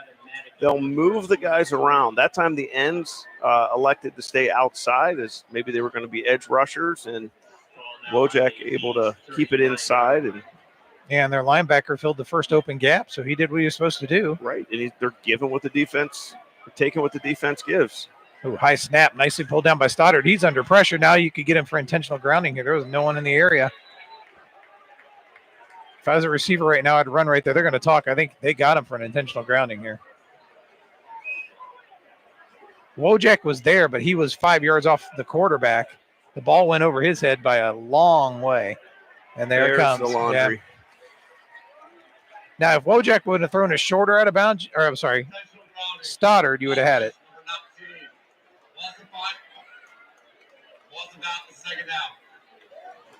Well, it may have been better than taking the sack right there. Yeah, you would have lost a few more yards behind that, and good job making the effort to try to throw it out of bounds because you really had nothing. And it's hard to believe when you've got 5 wide receivers out there that there wouldn't have been one in the area. Nobody on that side running a short route. Wojak was up there, but he was only like 5 yards off the ball. All right, then they corrected it. It can't be just 5. It's got to go to the spot of the foul. So the ball is now back to the 29-yard line. So a loss of 10 on the play for Medina. Second down now in a long way. And here comes Wadsworth getting pressure in your. Oh, that's time you got a receiver in the area. We got a guy there. And pressure put in. That was 28 again, as we said his name numerous times tonight. Or no, I'm 23. It keeps getting me. No, it was. I take that back. It was Figure this time. So Figure get in there. But I will say, he was up against Pete Jarvis, and Pete Jarvis had a good initial block. He had a good secondary block. In his third block, he had to give him a shove, and the shove just kind of gave him momentum to the quarterback. That's the way the quarterback cut. Good wide open pass. And down the sideline goes number 7 of the Bees, Cameron Hathaway. Again, we just keep saying his name today. Great plays. Well, that's the thing. If you shut down certain receivers here, and we saw it last year, the next guy steps up. And Cameron Hathaway today stealing the show and just making reception after reception. But now a 4th and about 5 here for the Bees at their own 44-yard line. So this will be one of those big-time plays as Medina comes out with 3 at the top, 2 at the bottom. Stoddard rolling to his right, looking, now fires deep. He's got Knowles. Knowles high points it, pulls it away, and he's still going to go in for the score. Touchdown, Austin Knowles. Are you kidding me? There was nobody open, absolutely nobody open on that play. Everybody was covered. Knowles was covered, so he cut across the middle. The only guy that had any distance between a defender was Knowles. And then the ball was underthrown. Watch the ball gets underthrown. Throws it, gives it all he can to put it up there. And he stays on his feet. Wow.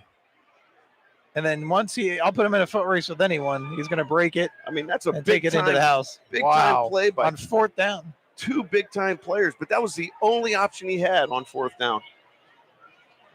Everybody else was just locked down. The kick is up and good. And Knowles did not get that separation till late in the route. Exactly. And if the ball, and you got to think about it, Stoddard's rolling, and he's trying to throw that ball across his body. That's probably all he could get on it. But, here we go. Take a look again. There it is. He threw that off his back leg. Body. And you see he had to come back for it, high points it, and then just the strength to hold on to it there, not to let the defender drag him down, and then it takes care of the other 19 yards on his own, running it in. That is a big boy play in a big-time situation. Wow. Medina now with the lead of 33-17. So that was a 56-yard TD on that play. Don't wait for treatment. Go to a Cleveland Clinic Ortho Express Care where orthopedic specialists can see you without an appointment. And typically you're watching a football game. It's the third quarter with 8:39 left. And you're thinking 33-17. This game's kind of running away. It's not even close to being over. Another great series here by Wadsworth, and they can be right back in it on just a kick return alone.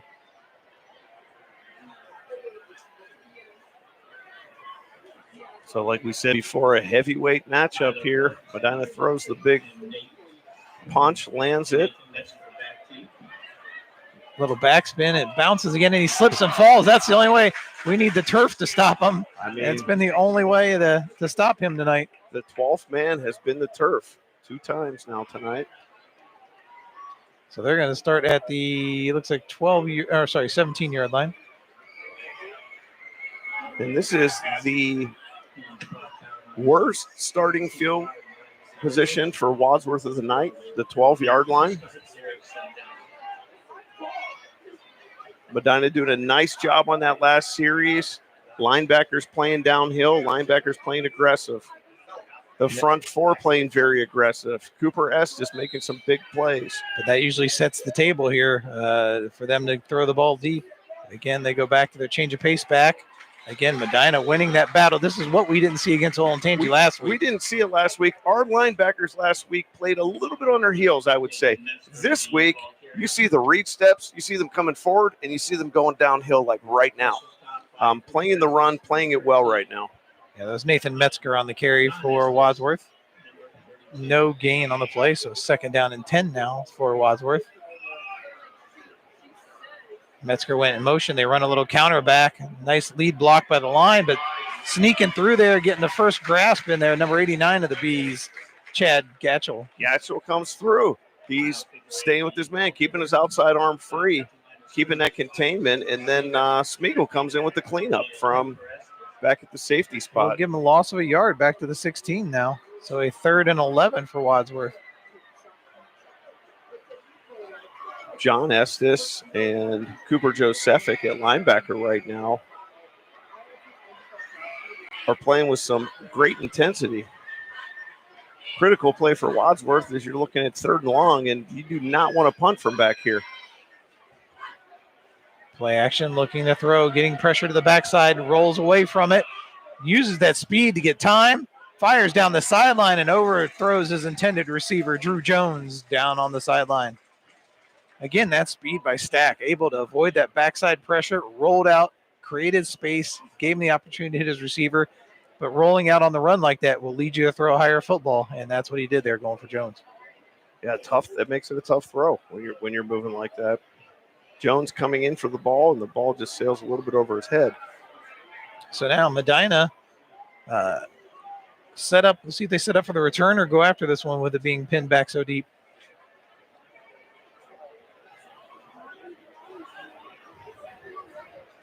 High snap. Still gets it away. Knuckleball. Not as solid as the last one. Fielded at the 50, though. Still a great punt from deep, and Knowles able to get about a 12-yard return. And a late flag came in. I think Wadsworth had a little bit of a late hit there, and we're going to be looking at a 15-yarder. Number 2. Return. Block in the back. Number 8. Nope. Oh, I missed that. First down, Medina. So I got Holby with a block in the back. I just saw a Medina player go down at the end. I thought maybe it was a hit. Must have slipped. And that correct call there was a block in the back. Block in the back by Medina. So it's going to come back a little bit. From the 35 to the 45, so it'll be the Wadsworth 45 to start this drive. 7:04 to go here in the 3rd. Medina defense holds again. Playing aggressive, playing downhill, stopping the run. And, losing none the week before, you look at, it's an adjustment period when you have your impact player go down, and now you see a lot of guys stepping up. Drop back into a zone. Let's see if Stoddard picks at it. Time to look. Now has to pick the ball and tucks it in. Nice job to work both. I love the fact that he moved the football away from the defender. When he went right, he put it in his right hand, back to the left, and then the smart job to slide on the run there.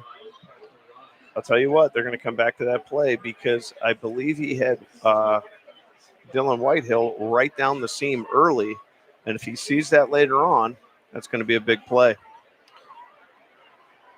Couple of yards on the pickup there. 2nd and 7, we'll call it. Or 2 yards on the call 2nd and 8. Dinah staying with the 5 wide. 3 by 2. Stoddard surveys the field. Looks at that slant. Just can't quite connect with Wojak. Great coverage there by Sean Kincaid for Wadsworth to prevent that completion. Good job by Stoddard to keep that ball down where only Wojak could make the catch. Never want to throw that one high. Leave your receiver exposed, and you get a tip ball, you're going to be in trouble. Got safety back there. 3rd and 7 now for the Bees. Wojak in the backfield with Stoddard. Wadsworth brings the pressure. Wojak just goes right by the one defender, got tripped up. Nice job with the ankle tackle there to save a first down opportunity. Again, number 23, Gavin Madigan. He's just been a workhorse defensively for this Grizzly football team. Telling you, he's been a workhorse. I said it before, his entire life. He is a impact player, hard hitter, playing on defense. If he needed to play offense, he's a great running back. Keep our eyes on Cameron Hathaway. He's been the go-to hot hand here tonight when you can't get it to Austin Knowles. Looks like we're going to have a little bit of an injury timeout. Trying to see who they're...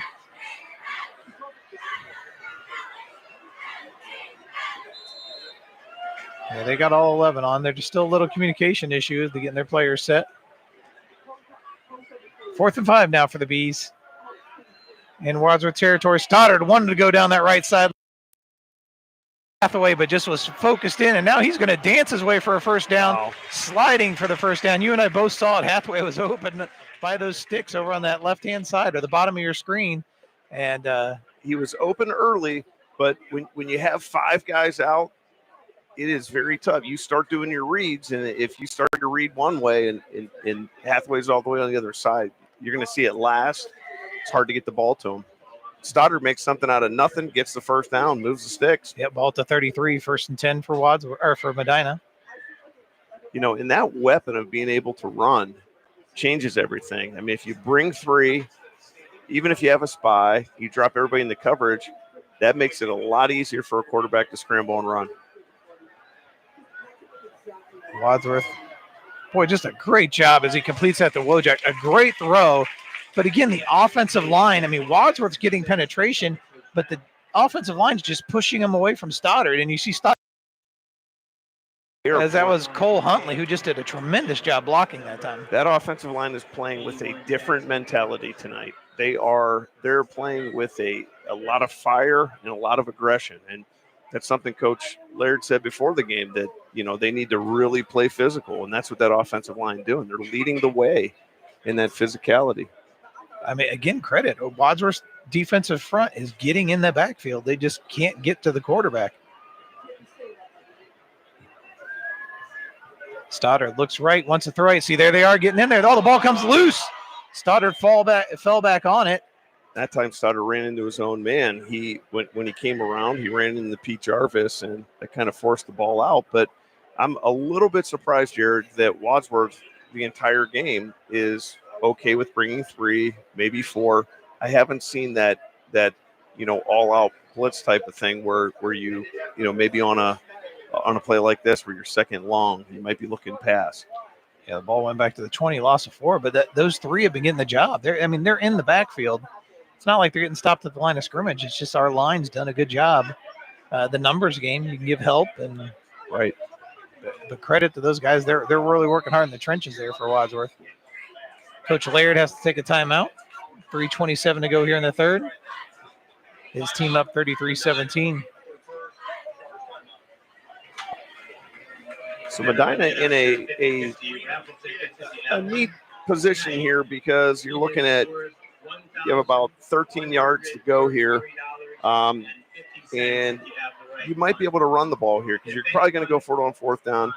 This is a run pass type of thing, and when Coach Laird comes out of a timeout, you really never know what's going to happen. And last week, we had Stoddard came out of a timeout right before the end of the half, and Stoddard rolled all the way to quads, threw the ball on a post corner, for a touchdown to Knowles. So this is the type of thing when you have a guy that has coached offense for so many years, has a lot in the bag of tricks coming out of a timeout. 839. If you have that ticket, please come up to the press box. Again, great work by our crew here tonight. Matt Tomek, Beck Swick, Josh Noss, and Chris Smith, as well as Miles Reed, giving us great drone footage. Great job by everyone here tonight.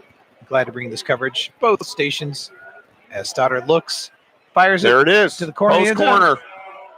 Oh, Knowles almost came up with a one-handed catch, high pointing that football. He had him wide open for the score, but just couldn't hold on to it. And that was the route last week before the half. It was drawn up a little bit different. We didn't sprint out as much, but that was the post corner. It's very difficult to defend, and you have to be really fast to be able to run a post corner. So now 3rd and 13 for the Bees.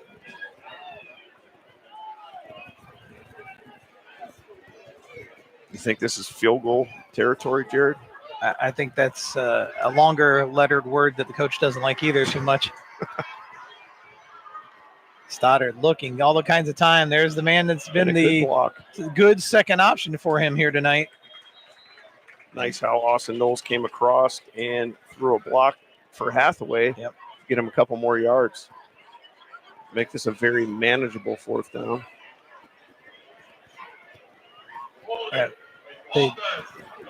Never mind. There we go. There's a hold. Knowles on the hold is going to bring it back. I was about to say I didn't see him moving chains. It was such a good block that he got called for a hold.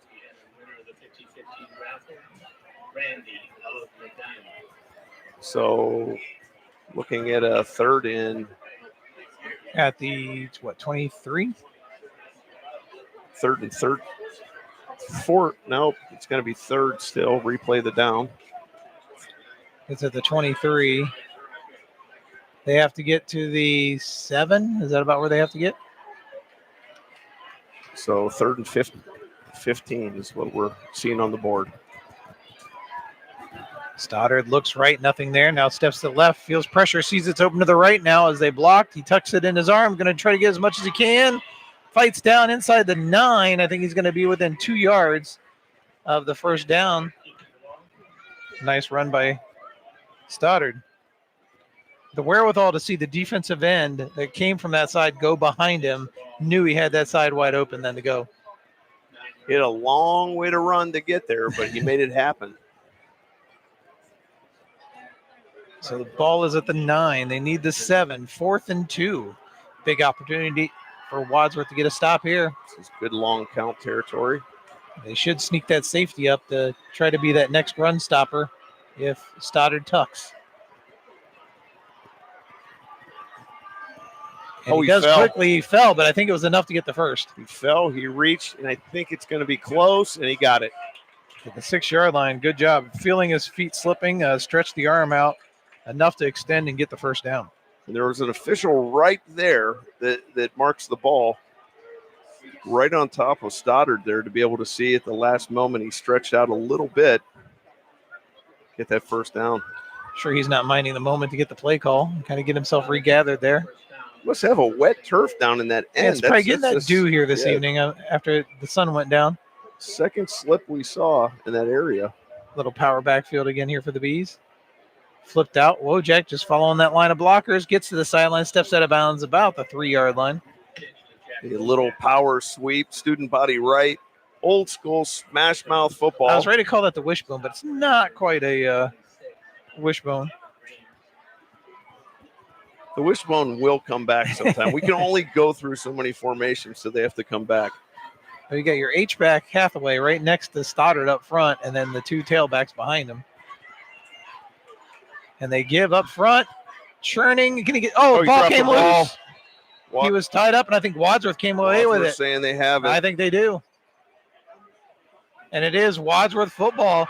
And that's one that you're trying, you're fighting, and great job by someone on Wadsworth to strip that away as Dylan Whitehill had the carry, was trying to spin and get into that goal line, and then Wadsworth able to knock it loose. Let's see who does. Right here as he spins, he's going to try to fight for that 1 extra yard. Oh, yeah, of course. You want to guess what number ripped that one away? Madigan. Exactly. 28. And Whitehill, he was holding the ball with 2 hands. He was securing the ball, but, I mean, he had 3 guys, and that spin took him in just a certain way that the ball popped out, and it pops out on the 2-yard line. So now turnovers even for both teams, and Wadsworth looking to go 99 yards, or is it on the 2? It's on the 2, 98 yards. And they might get it, a big chunk of that right there on the opening run by Figueroa. And that's a big turnover, and we talked about it going into the second half. And he's immediately cramped up there. He's got to work that cramp.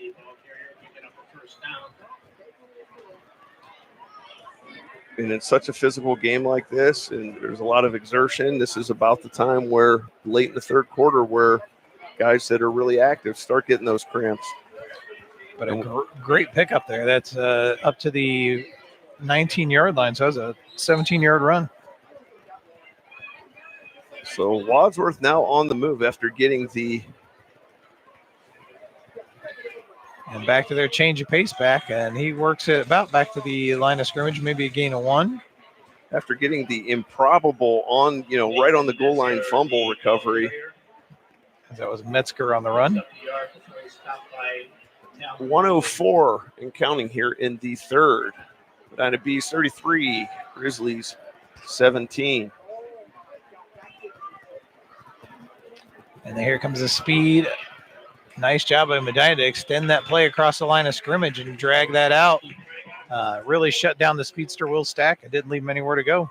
And we're seeing this week with the edge players, we're seeing that they are doing their job. They are engaged in a fight. They're working their way outside, and their teammates are coming up and help make tackles. It is just so important for those guys to continue to do their job. Absolutely right. You can see a big change in what we saw last week.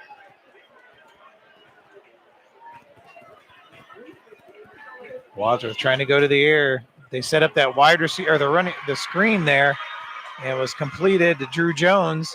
They hit that for a big gain last week. Tell you what, Will Stack with a beautiful touch pass right there. That's one you can't put too much on. You can't take too much off. He had just the right touch to get it over the defender. Yeah, good for a 12-yard gain, ball at the 34-yard line. And that's going to end the third quarter. A wild and wacky third quarter, mostly Medina, but just when it looked like it was going to be lights out for Wadsworth, they come up with a big turnover, big strip. Madigan comes in and gets the strip, pulls it out, and here is Wadsworth on the march. Yeah, they could get this down to a one-score game with a 2-point conversion if they can go down and put the ball in early here in the fourth. So not by any means out of this. This will be a long 12 minutes, Jared.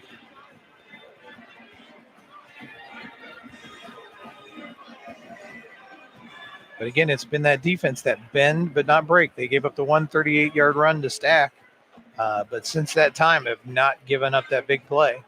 And this Medina defense doesn't look anything like last week's Medina defense. No, Olentangy was able to get 6-7 yards at will. And I didn't think Olentangy's line was any different than Wadsworth. I think Wadsworth's line might even be a little bit, more aggressive. So what I'm seeing out of this group today is just a 180 turnaround. Well, the key is Figure still not back, working off that cramp he went out with. So to the air they go. Great tackle. Yeah, great open field tackle there. That was number 1 of the Bees, Camden Sokolowski. And the pass was completed to number 19, Ryan Keaton.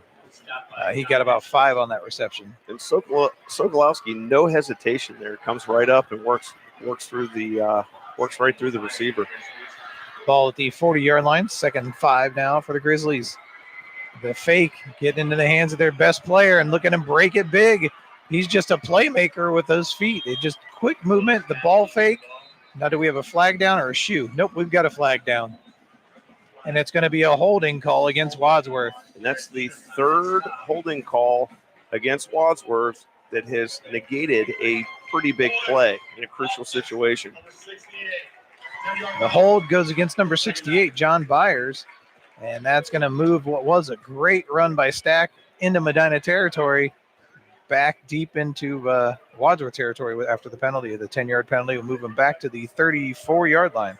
Well, the only thing that kept that from being a touchdown is the pursuit right there. We had 10 green jerseys run the ball, and that's what has to happen every play. That's what we didn't see last week. That's what we're seeing this week.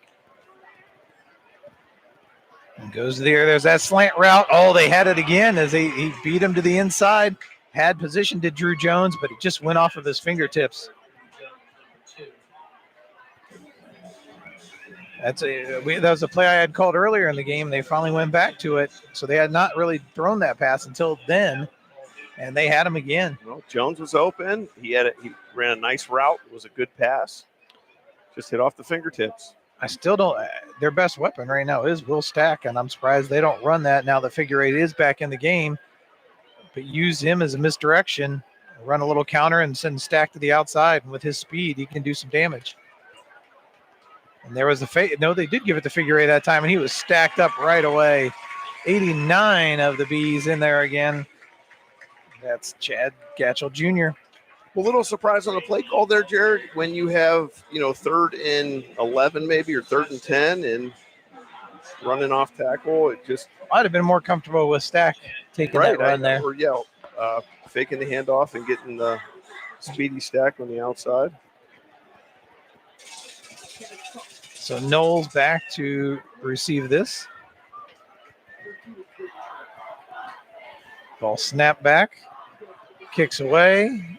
Knowles going to let it go as it bounces short.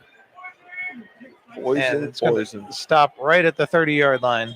So the Bees will take over 1st and 10 on their own 30 after the Wadsworth punt.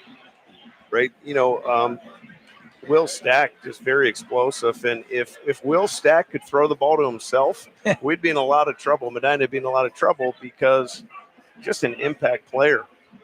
Well, the only reason I say that, and Figure Eight's been a great back, but he's not going to get you that 10-yard chunk.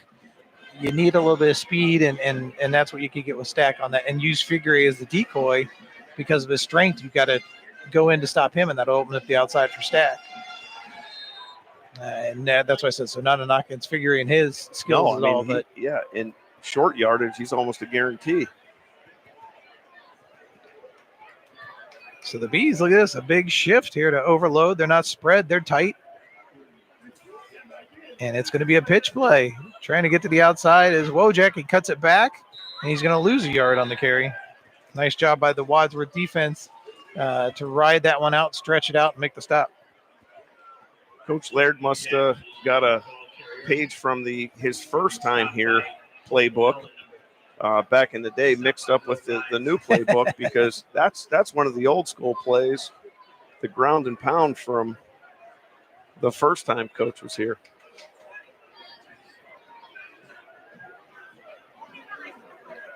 Stoddard gets the play call from Coach Laird. They send Wojak in motion. Wadsworth still at that 3-man front. Beautiful.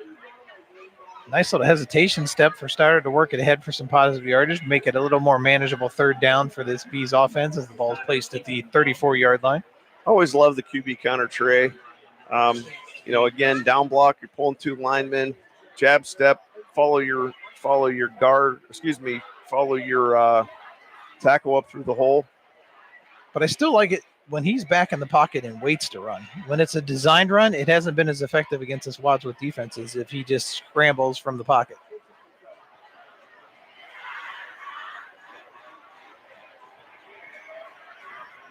Loads up There's the deep. home run ball. Wojak trying to get around his man. Great job by I assume that was a safety and not the corner. Number 20, Simon Kilker. You couldn't play defense better. No. He owned his spot and wouldn't let Wojak get around him. Right, he used his body as a defender, kept Wojak on his hip.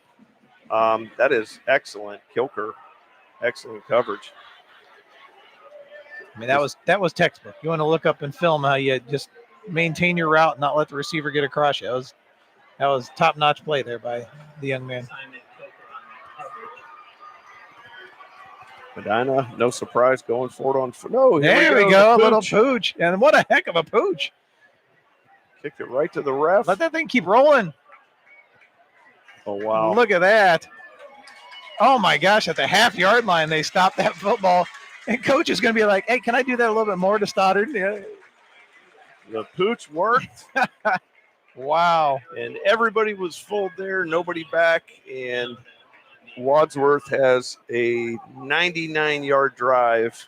99 and a half. I 99 think it's even back that far in front of them. I mean, you couldn't have downed that any more perfect.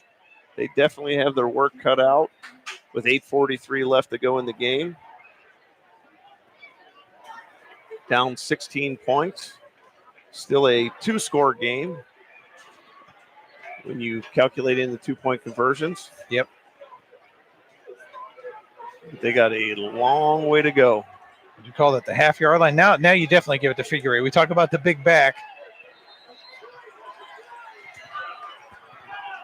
Was there a doubt in your mind it was going in his hands there, and he safely gives Wadsworth a little bit of breathing room as he takes it out to about the 3. And that's what you want on that first down. You just want to get enough where you can get that snap back, have a little more comfort. On the initial stop.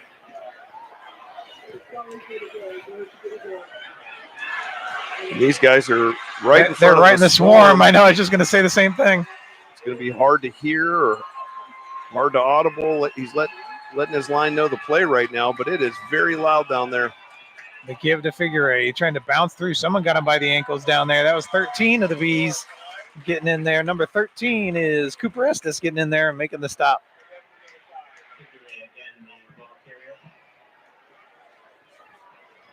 Figure eight, positive yardage each time. Has them up to about the 5-yard line. It's 3rd and a long 5. They're just now running a player onto the field. Now they got to run one off. Play clock down to 8. They may have to burn one here, which would be very costly. They're still trying to get the play call in. They've got 4 seconds.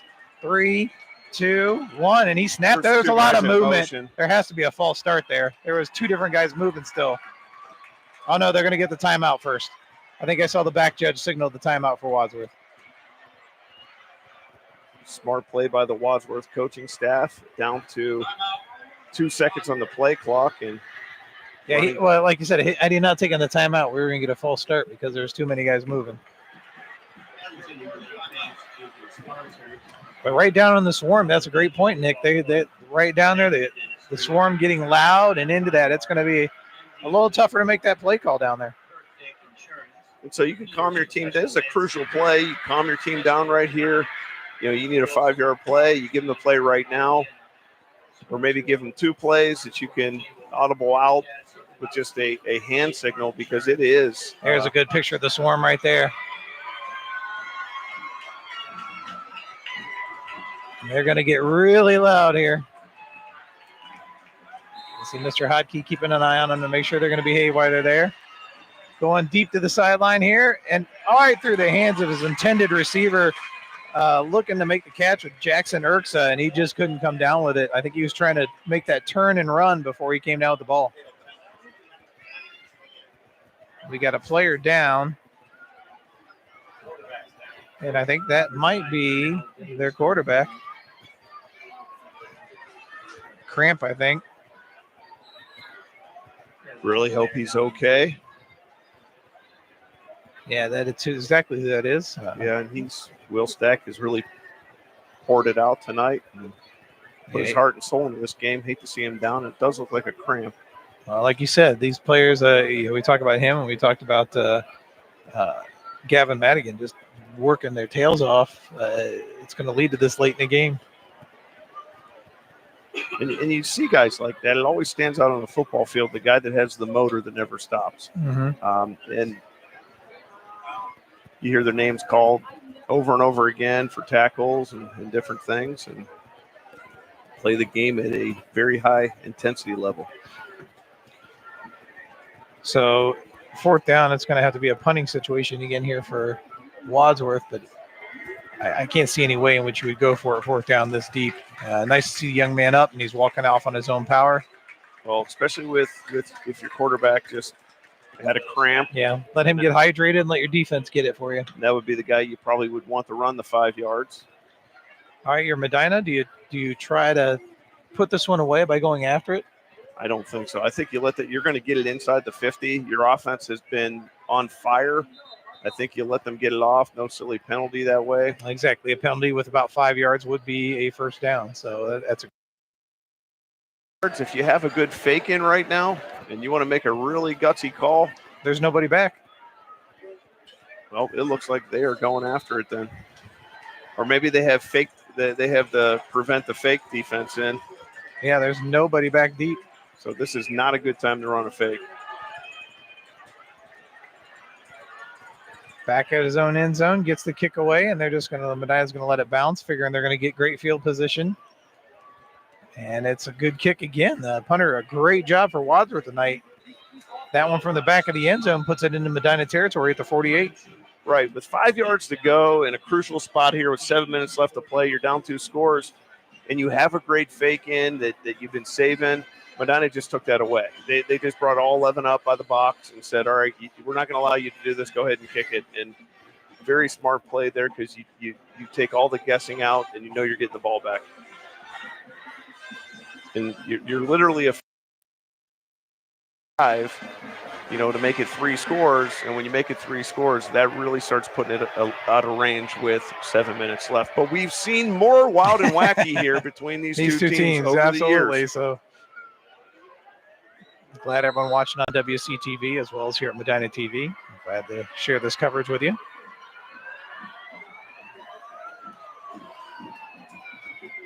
And there's a pitch. Wojak knocked out of bounds. No gain on that one. Looks to the 48-yard line still. I saw some of the bullhorn playing a siren, so I was trying to, that kind of distracted me because I was trying to figure out where it was coming from. The clock is running. Wojak must have been forward progress stop prior to going out of bounds.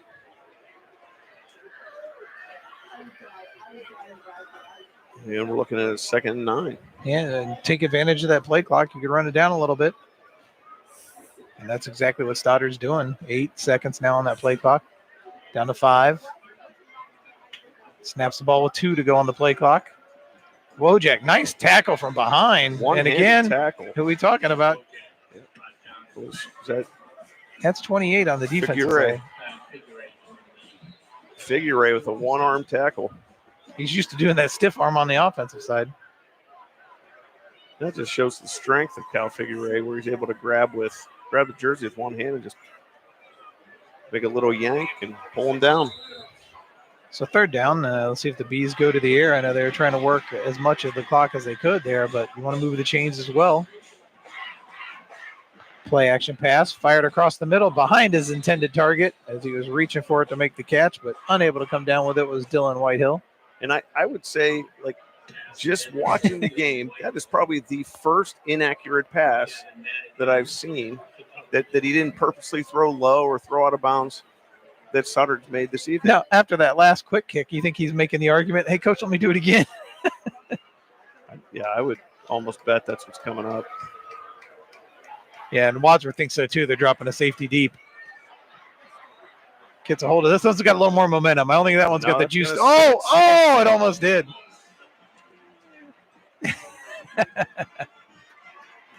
I think he got a little amped up from his last one. He put a little extra juice on that kick. I just have to wonder, does Medina even do punt during the week? Is that a special team that they still do, or is this our punt team? I think they just say punt team and they walk out and count 11 guys. Okay, we're good. We practiced.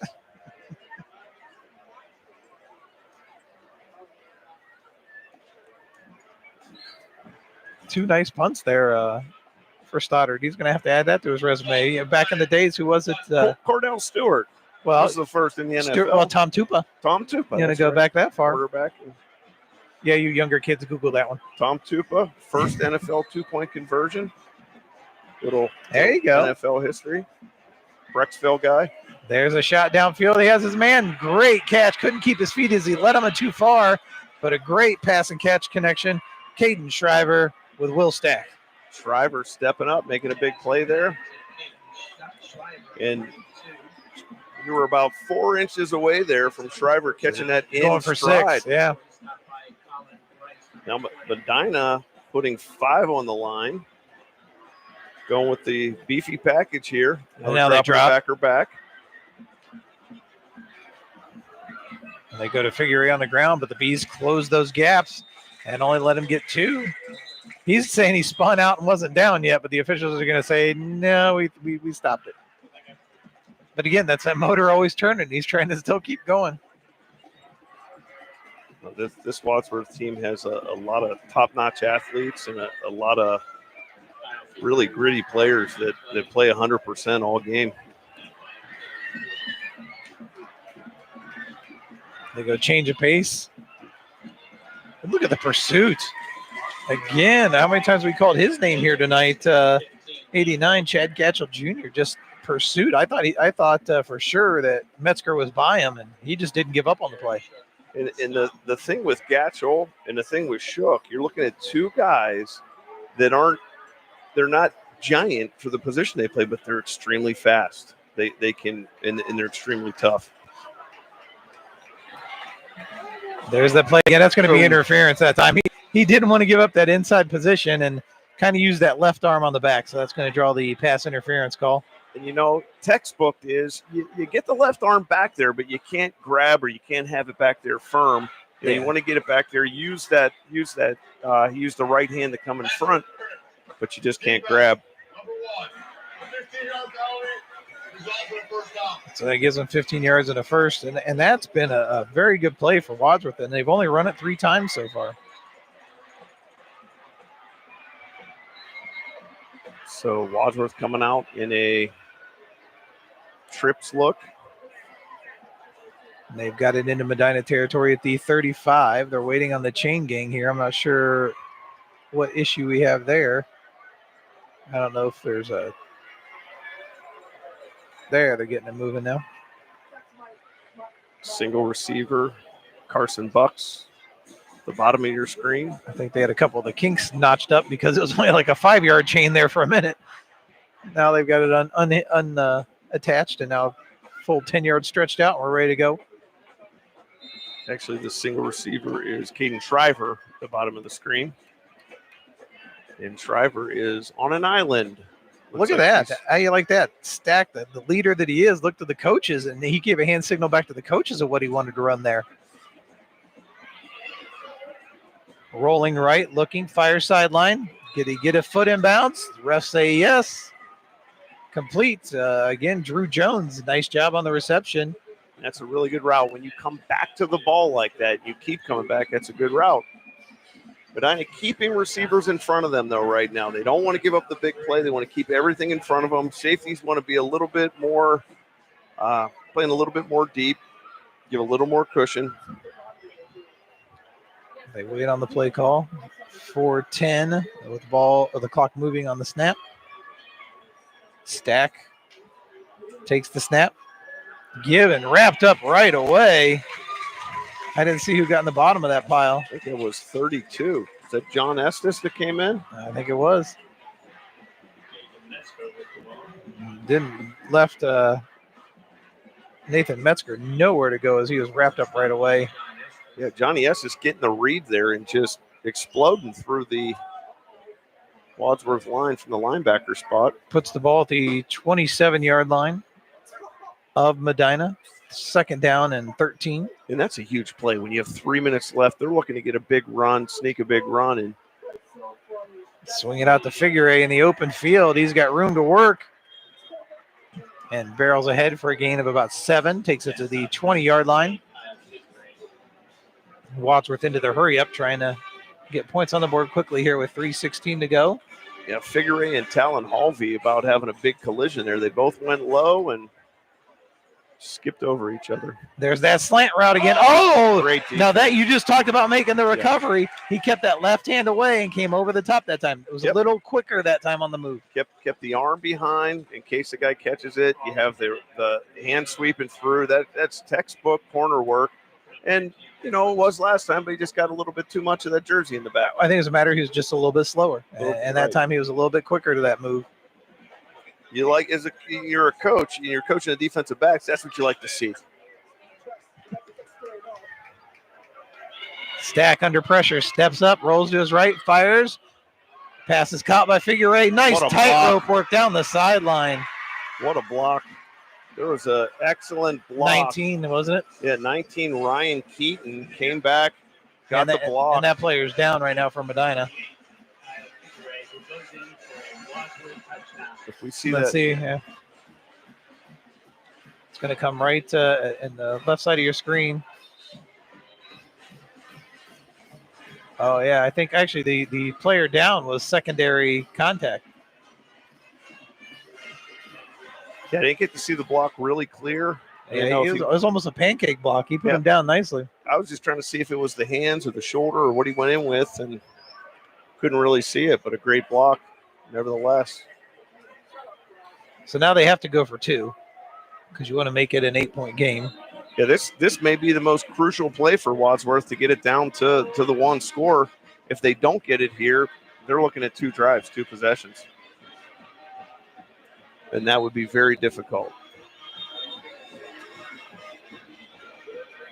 So now Medina has the band to their back, and they're giving them the support right now. Band and the cheerleaders down there. So this is one where you can use stack kind of rolling out maybe to get you the time.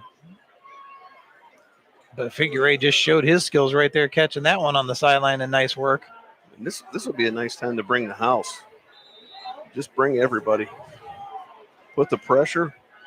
I would assume some sort of run here.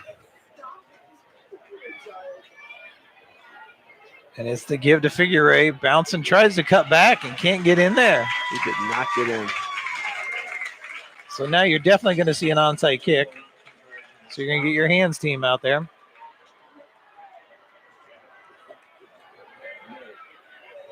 As the 2-point conversion unsuccessful. So coming up, the most exciting play in football, the onside kick. 2:55 left to play. Wadsworth had to burn a timeout when they were down in the end zone. Yes. They had to burn a timeout. Couldn't get the play in quick enough.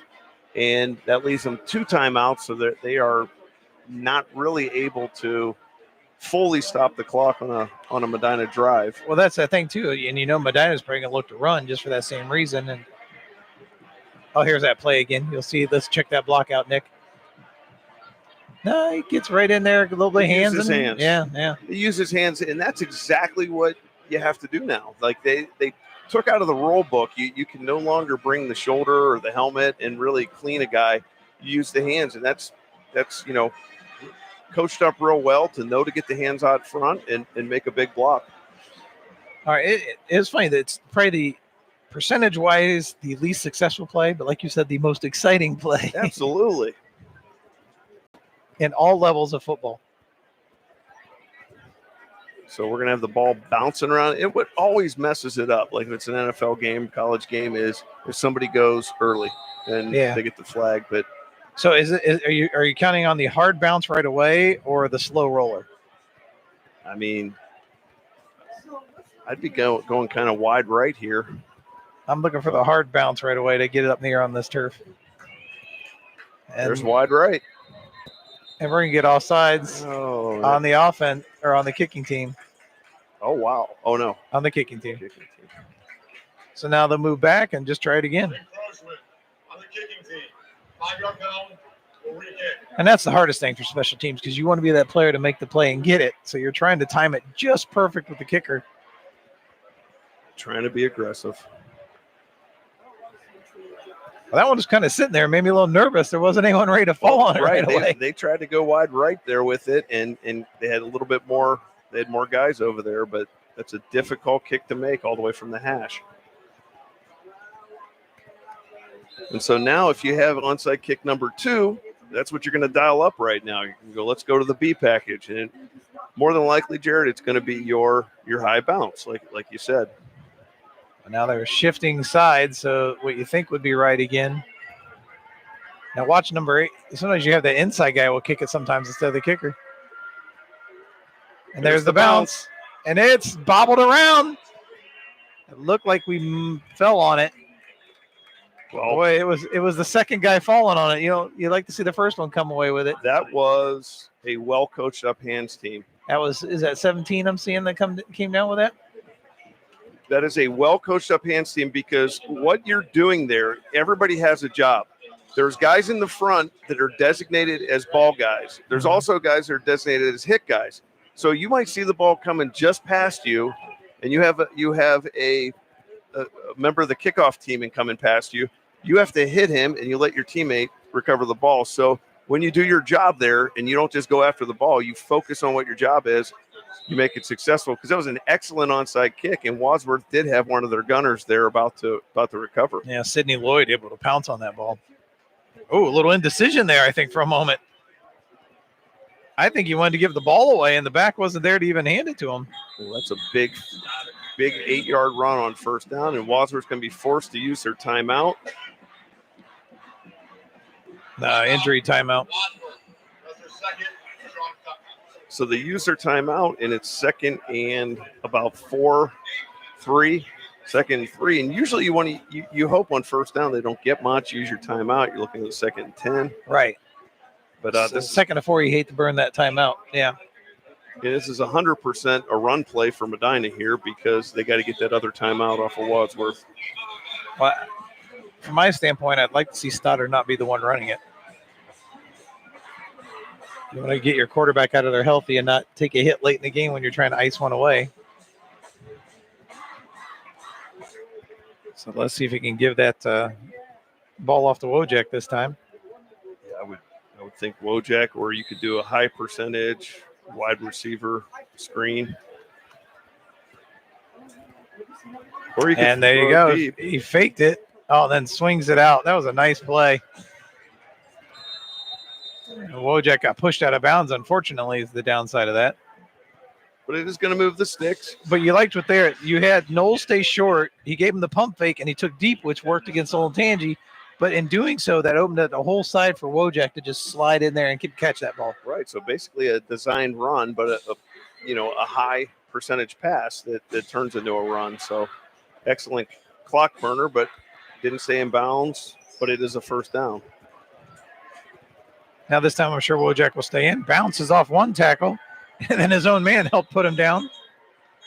So Wadsworth burns its third and final timeout with 2:26 left. Timeout, Wadsworth. And Medina is Final timeout. not there, but getting close to being able to take a knee. Not quite yet, as it is a 10-point game. And second down, it definitely get another first down. You're there.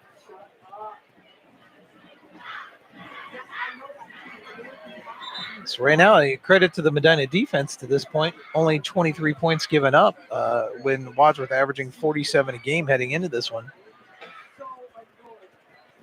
Right now, Medina would have to take 4 knees, and they're not to clear the clock, and they're not ready to do that yet. Actually, maybe 3. So one more first down will do it. So if Medina picks up a first down, that'll ice it. Wadsworth out of timeouts. Right across the middle. Man, he threaded the needle, and it bounced off the defenders. And in for the score goes Austin Knowles. Again, I don't know how he got the ball in there. And then, 2, how did Knowles break away? And to have to call the play, Jared, to call the play when you need a couple runs and you're up 2 scores, and to call the play, to ice it for sure. I think they were just going for the first down and got the bonus there of him just bouncing off the defender and going in. Right, but to throw the ball right there, that's just a gutsy play. But guess what? You live and die by that. Medina has the last few years. Snap down, kick is good. I'd love to see, here comes the replay. I just want to see this again. A little play action pass.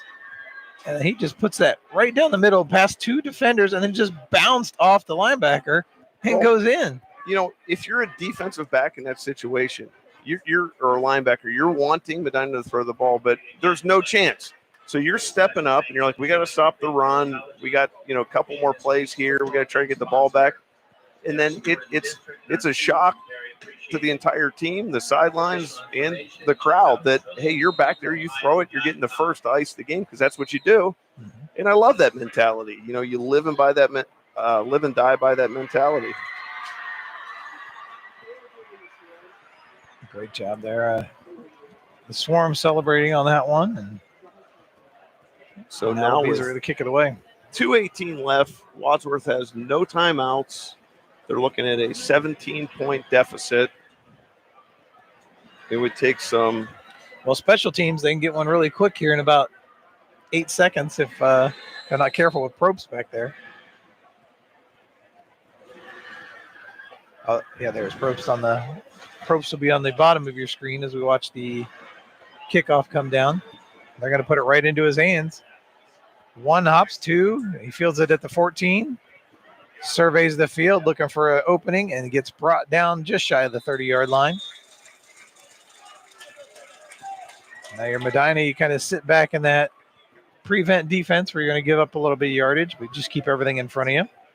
Right. And when you're up 3 scores with 2 minutes left, you could be in prevent. You know, we saw last week, Olentangy went to a prevent at one point, and it was like that wasn't the situation. And Medina just really turned down the field pretty easily and used no clock. So you got to put pressure on the quarterback here and keep everybody in front of you. Yep. And if you're Wadsworth, I'm looking Drew Jones. Right, but you can't think deep ball. You got to think underneath. You got to think something like keep the post. Chains moving, yeah. Right, keep the chains moving. And if somebody breaks one, they break it. But you're not going to probably be able to get the deep ball with the 2 deep safeties. Well, the safety's only 10 yards off the ball right now, so they're not backing too much of a prevent. Wadsworth down to 3 seconds on the play clock here. Play clock's at 0. That's a delay of game. But I thought they had a chance, but then they put a man in motion, and that just killed it for them. So they're going to lose 5 yards and make it 1st and 15. Still 2:11 as the play didn't get underway.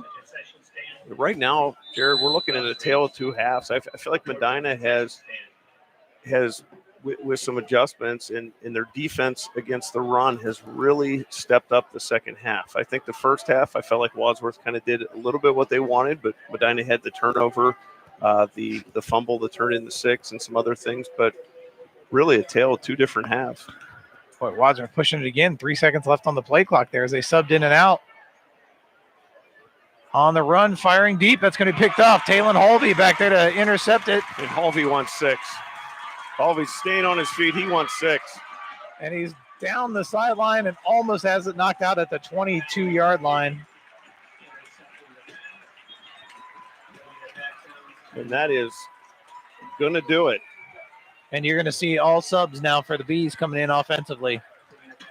1:54 left to play, 40-23. Again, throwing on the run, you tend to put a little more on a football, and that's just what he did there. And Holvey, nice job not to go out of bounds. Great balance by Holvey.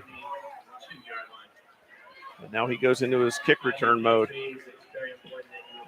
Oh, Stoddard's still in. I didn't think he'd be coming back in. At first, it looked like it was subs, but I take that back. He's got the starters back in there just so they can take a knee. My apologies. He had all the second team sitting here on the sideline huddled up. I thought they were coming out.